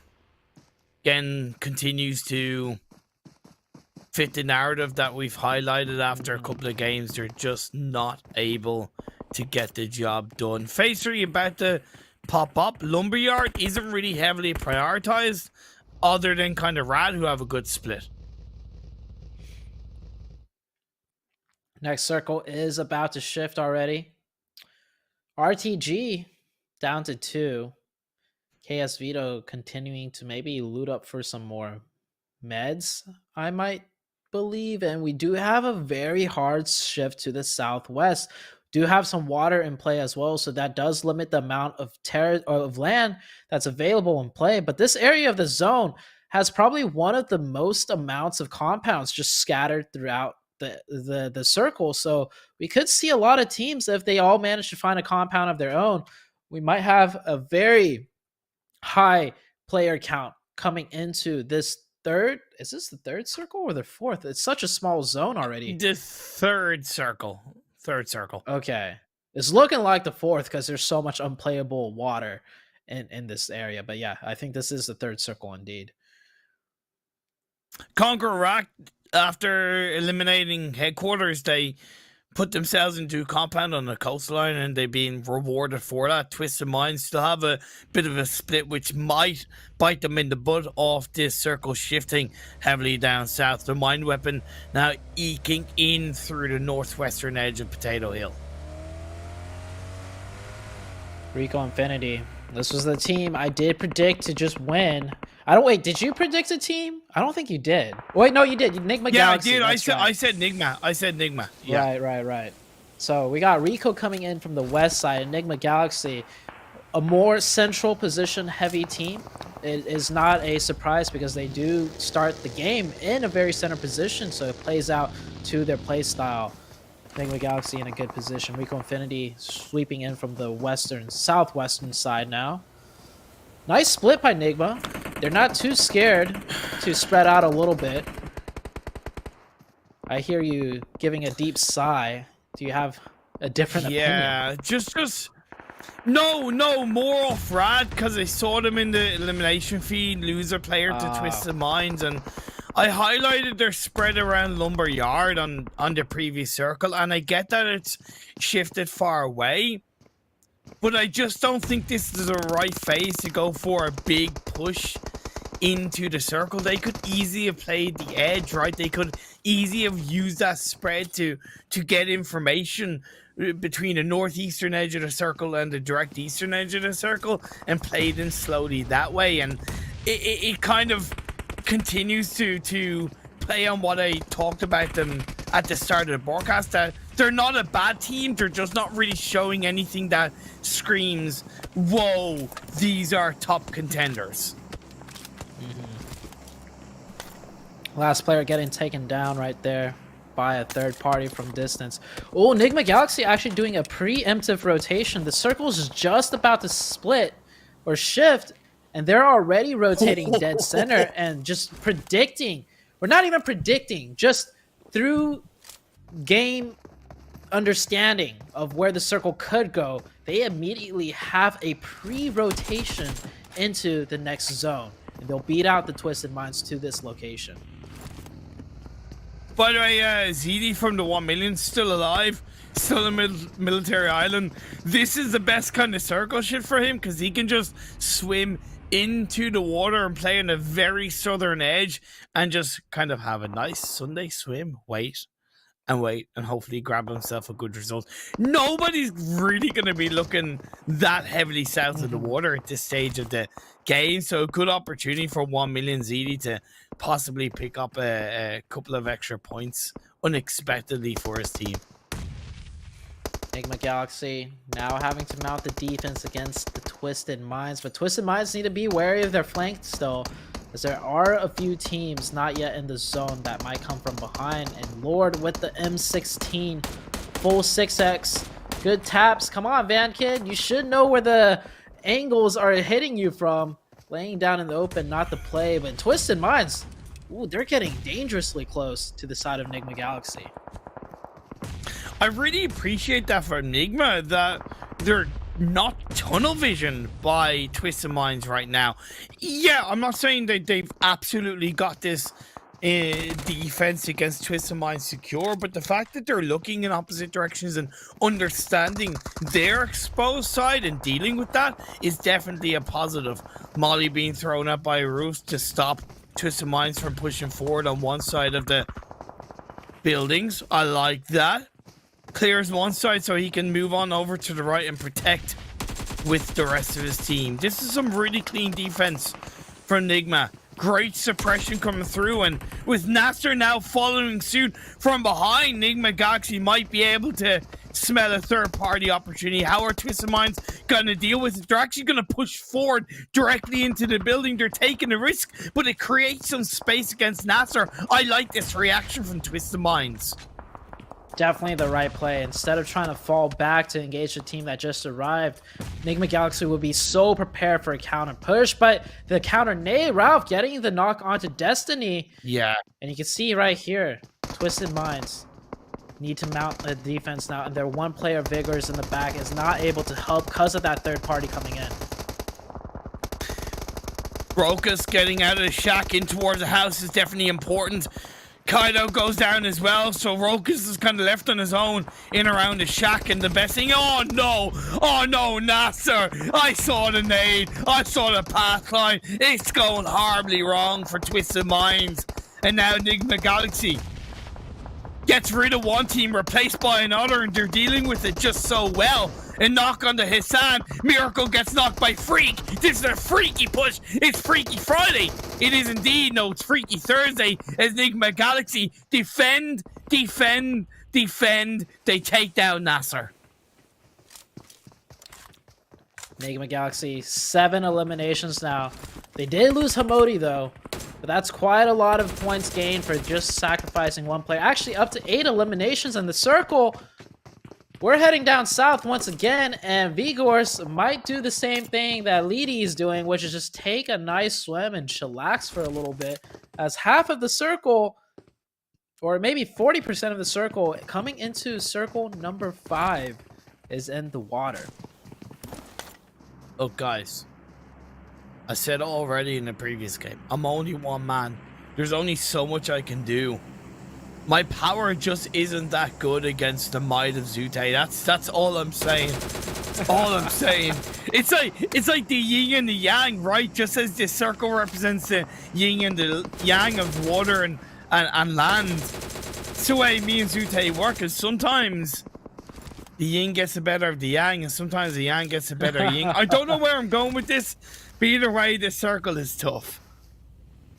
It makes sense why when I'm with Highland, the circles are just doubly worse, because we just both got the bad mojos going on. But exactly. Rico Infinity also down to 3 players, just like Nigma Galaxy. But I feel like Rico has a better circle control on that western side. Nigma Galaxy still has to kind of fight their way in, whereas Conqueror, they have the only hard cover compound left in play, and they have 4 of 4K Esports trying to hold on to that eastern side with Nigma Galaxy, Falcon, and the side of Revolution kind of coming in. Revolution, though, taking the water route. Revolution have 2 players, though, so they could be dangerous. They actually have 3 players. One is right on top of another, but 3 players are still alive for Revolution. You can see they're actually right behind that boat. No. YaLLa? That's a different team. That's Twisted Mind. What? Sharing. Oh my god, no way, you're dead right. Yes. That's beautiful. That is so beautiful. Well observed indeed. YaLLa kind of knocks themselves out, but it's at the benefit of wiping out Twisted Minds. Or sorry, the Mind Weapon, should I say. Falcon, Yusef, class player up. A little bit of health left alive while 4K do what they can to hold on to things as Anaconda. He clutched up 1v4 in the previous game. Seems like he somewhat clutched it up once again. Go for a revive onto his teammate. Oh, we have 5 teams now in the water. We have 1million. We have Nigma Galaxy. We have Twisted Minds, and we have Revolution. All deciding to take a light swim. Oh, and Falcon, of course, from Yusuf. So, and the circle is in the water just a little bit once again. Mortal, I thought he was down, but he was able to grab a vehicle and join up to get the revive on his teammate, and they're in the circle. But the elevation point from Conqueror, even though they have to move out of this position, is just hurting all of these teams so much, especially 4K. Twisted Minds are down. Revolution are down. ZD of the 1 million, all the while just staying alive inside the water as YaLLa trying to deal with Rico with the help of Groza from Conqueror. The third party comes out to play. This is nasty by Conqueror. They're taking free shots at everyone. Everything and anything they see, they are able to touch as YaLLa down to 2. And that is it for YaLLa. We're down to the top 6. Rico Infinity, the strongest team left on land besides the Conqueror Iraq team. And I don't think Rico Infinity has any hard cover to play with, as they might be sending one player into the water as well now. It's kind of half water / half land. It was with a vehicle as well, so Ida has a little bit of hard cover to stay prone down. You can see he throws out his smoke, repositions his buggy. That's some really healthy stuff from Ida. There's still no guarantees, as Conqueror still has the elevation point against the rest of Rico outside of the circle. Lord from Nigma still alive. ZD of 1 million still alive. Yusuf from Falcon still alive, as 4K also have 2 players up. The amount of shell casings around the Conqueror Iraq team must be insurmountable.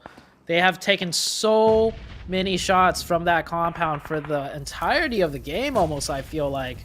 And they have 8 eliminations, 9 eliminations as well, so they've been putting in mad damage from that position. 4K doing the best they can right now to just hold on to whatever cover they can, just throwing whatever smokes and staggering it all out and using the vehicles as cover. Rico Infinity, the last 2 players are going to try and push on in onto Ida's established position. Good timing from the last 2 players of Rico. Leaving until the last second was always going to be important. Again, no guarantees. 4K being aware that their position is actually a little bit exposed from the members of Rico allows them to stay a little bit more defensive. And they gets choked out. Last player, Nigma, goes down. This is some really clean play from Conqueror, 4K, and Rico Infinity.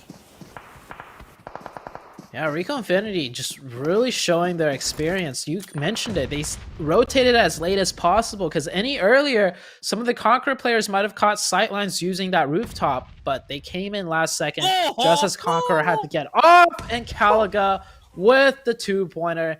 That's a clean wipe by the grenade side of Conqueror Iraq. You could say that's a little bit of sweet revenge, considering what Anaconda did to Conqueror Iraq in the Miramar game. So I'd say Conqueror Iraq feels very good about that. We get into our final 3 teams. ZD of 1 million. Being put down as a solo earlier on. He clutched up in the previous game against both Rico and NASR. And now can he opportunistically third party to get a second chicken dinner from his side? I'd love to see it happen. What a story to be told. Zidi gets a knock on the SK done. Is it being done again? Unfortunately, in my eyes, it's the wrong team, the wrong player to take down, because now all we see is a 1v4. But what a way for 1 million to secure themselves a second place. What a back-to-back strong result for 1 million, as Conqueror are going to close out, dominate this game with a hell of a lot of chicken dinners on, with a hell of a lot of eliminations on board. Conqueror Iraq close out the game. Well, it looks like both our predictions are wrong, but a great game for Conqueror Iraq. Definitely getting the circles in their favor, but they took great advantage of it. I think they finished off with 14, maybe 15 eliminations. And Conqueror Iraq, they were coming into this week's Super Weekend, I think, second place overall, or they were second place overall at some point. Or something like that? Yeah, at some point throughout the tournament, they were second overall. And it was the team that, you know, I really started noticing coming into week number 2 and coming into week number 3 now into the Super Weekend. That trend just continues to go up. So I know we're not at the finals, but I really do like to make some predictions and juice it up, right? I think Conqueror Iraq, once the points reset back to 0, Conqueror Iraq could be, one of the teams in the top 3, if not the first place team, once all things are zeroed back down. Yeah, that's a fair assumption. On a side note, correct me if I'm wrong on this, but I don't think the points actually reset to 0. I think there is a set amount of points carried over from the Super Weekend overall standings to the league finals.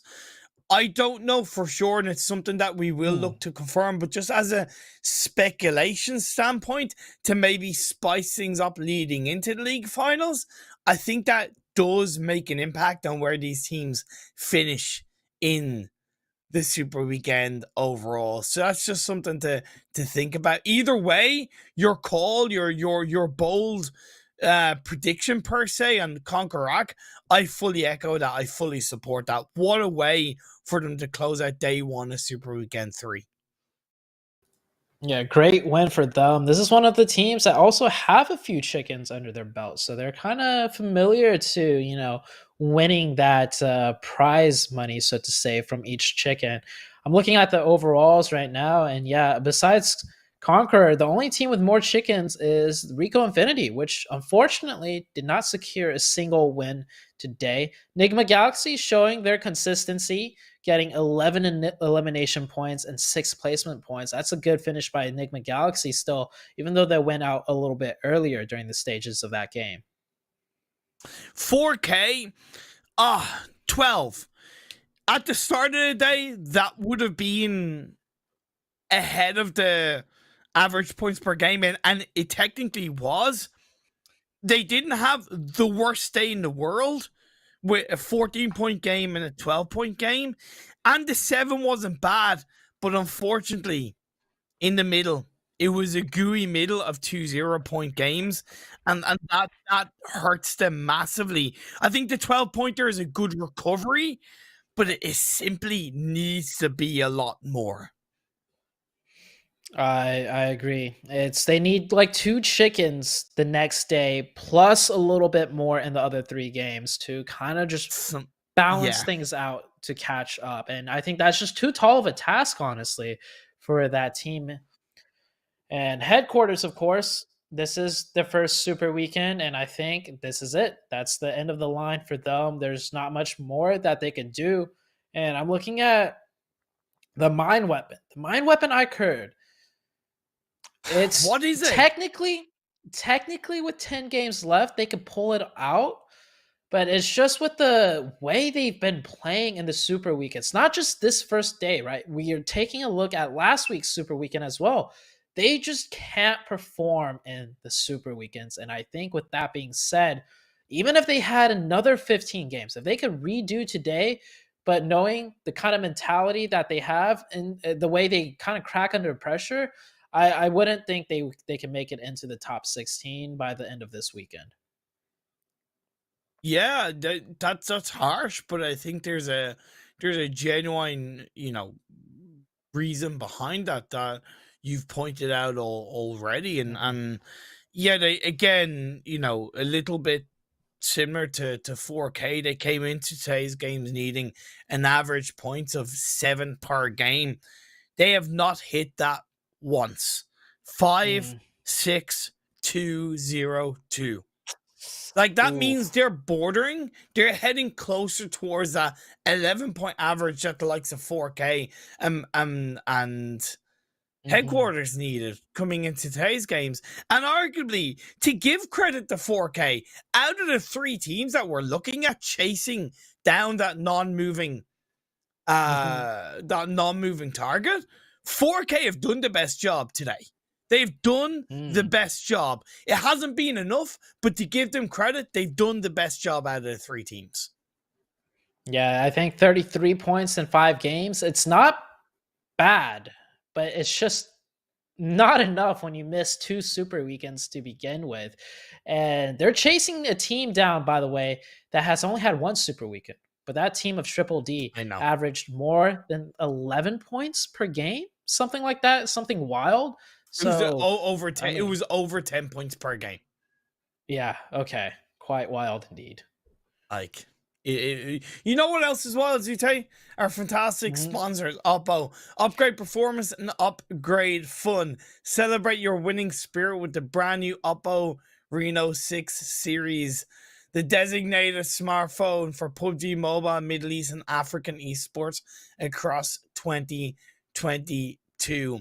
I'm excited to have a look at the overall standings as well, because even though, yes, so many of these teams are secured for the finals, you know, you highlighted CONQUEROR, for example. They were able to end today overtaking Nigma Galaxy into third place. They're closer to NASR.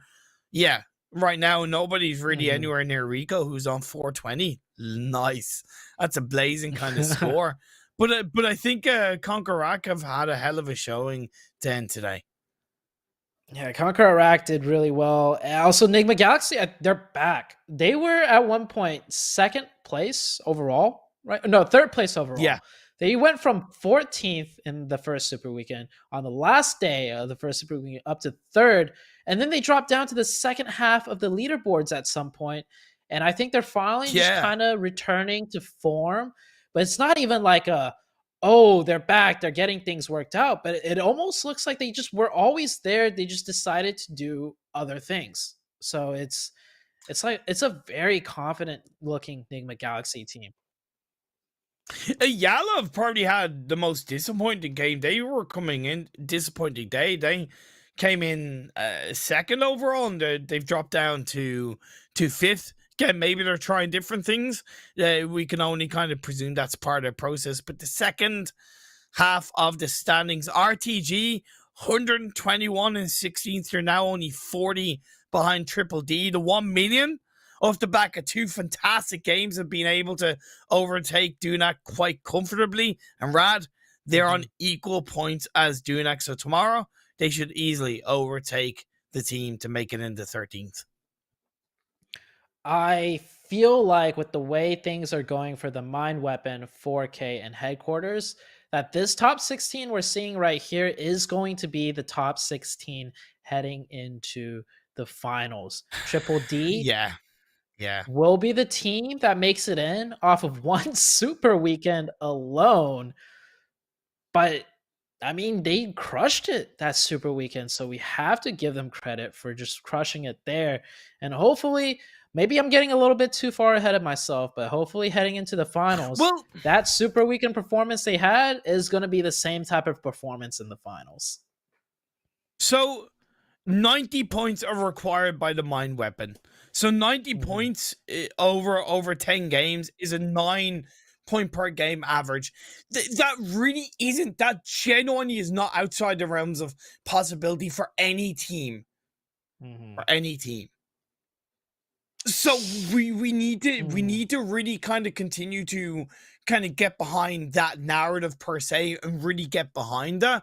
And again, to kind of compliment 4K, it's there. I see it from 4K. I see it from 4K more than I see it from Mind Weapon.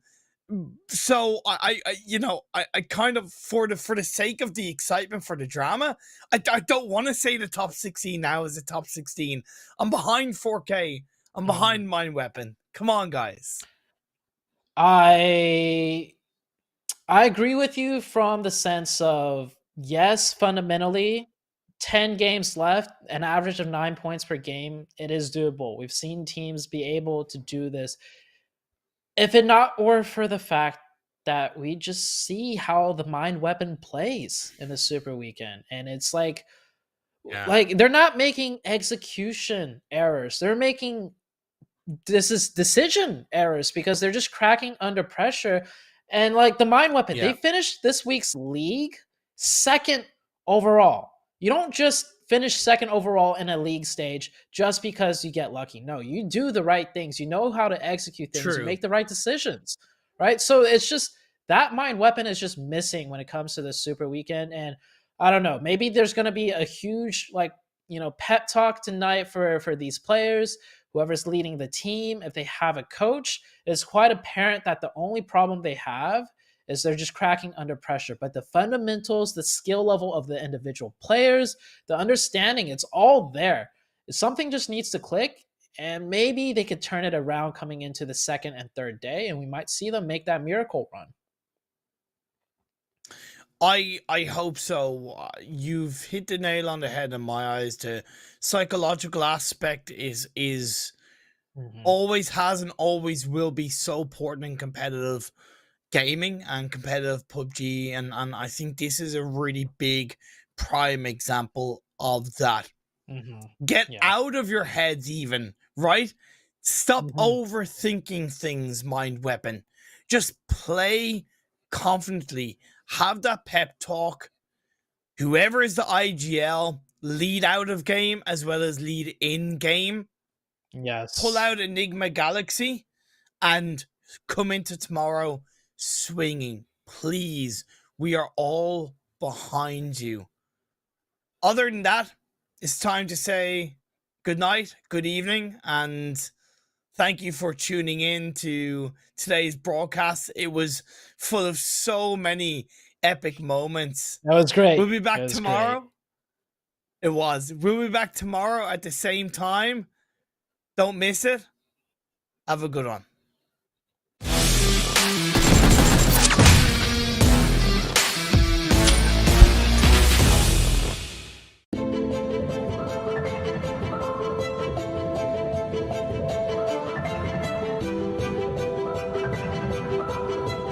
Hi, I'm one of those people everyone calls a detective. Of course, I'm not the only detective around here. There's also our information analysis system, the BANPAN information system, and our many community volunteers that speak different languages from all around the world. We can use the BANPAN information system to find information related to cheats from the vast sea of information. We will use a combination of the system and manual methods to search various online forums and video sharing sites for traces of cheating. We will also work with our defenders of security in PUBG Mobile from all over the world to search for and destroy channels used to sell cheats. Fortunately, many players have joined our team. We also provide players with a channel to report the sale of cheats, and players from all over the world provide us with information every day. We are so happy to see so many players helping us to combat cheating. I am a moderator and an information collector. I'm a moderator of many game forums. I am familiar with how cheats work and how they end up in players' hands. I'm very aware of the harm caused by cheating.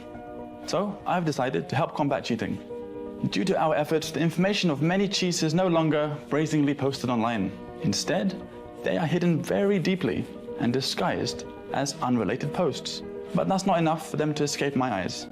Many people have the misconception that cheats are like bugs and that they'll disappear once they've been dealt with. That's not how it really works though. Even if all the features of the cheats are banned now, the creators of the cheats will continue to upgrade their cheats. They will do anything they can to get around our security system.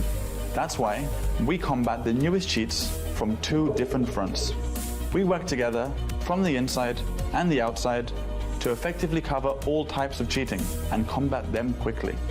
Although this is just a game, everyone likes those who follow the rules and play fairly. What makes games fun are the things that make us feel nervous and challenge us. It is because victory was hard-earned that we feel joyful about it.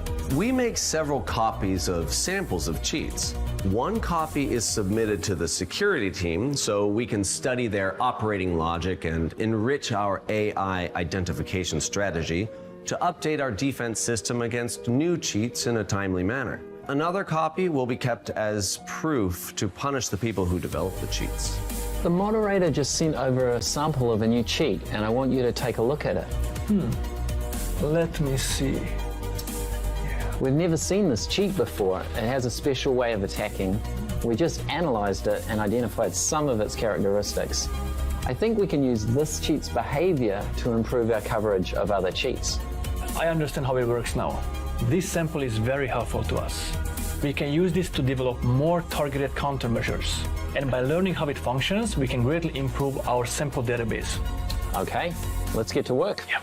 Other than combating cheats through the system, we also want to attack the origin of cheats through other methods. When it comes to people who develop cheats for profit, the legal approach is a good one. We have a professional legal team, and we believe they can bring these people to justice. But before the legal team can initiate a lawsuit, they need sufficient information and evidence to win the lawsuit. This is where the information we provide becomes especially important. What detectives and I do best is to sift through unassuming clues, tracing matters to the roots, to find information and clues. The more information we have, the closer we are to victory. We received some exciting news today. Our legal team won lawsuits in the United States of America and Germany. That's great news. Let's open a bottle of champagne to celebrate. Hang on. Let's not celebrate just yet. In the lawsuit, the defendant provided even more information about the team that developed the cheat. It looks like we're going to be very busy over the next few days. Yes. In 2021, we retrieved more than 10,000 samples from various channels, and more than 30% of them were valid samples. It's also worth mentioning that many sellers of cheats online are scammers. They won't give you any cheats. They will even hide some viruses in the files they give you. It's a good thing we have our testers and our security experts. If not, our ordinary players would be in a lot of danger. In summary, we're very proud of our work. We feel like we're rangers who search for clues about enemies from the shadows to deal them a swift and deadly blow. Please allow me to promote the security community. We welcome all volunteers to join our security community. Join our fight against cheaters and ensure all players have a fair gaming environment. We are part of the PUBG mobile security IT team. We fight to create a fair, competitive environment for all players.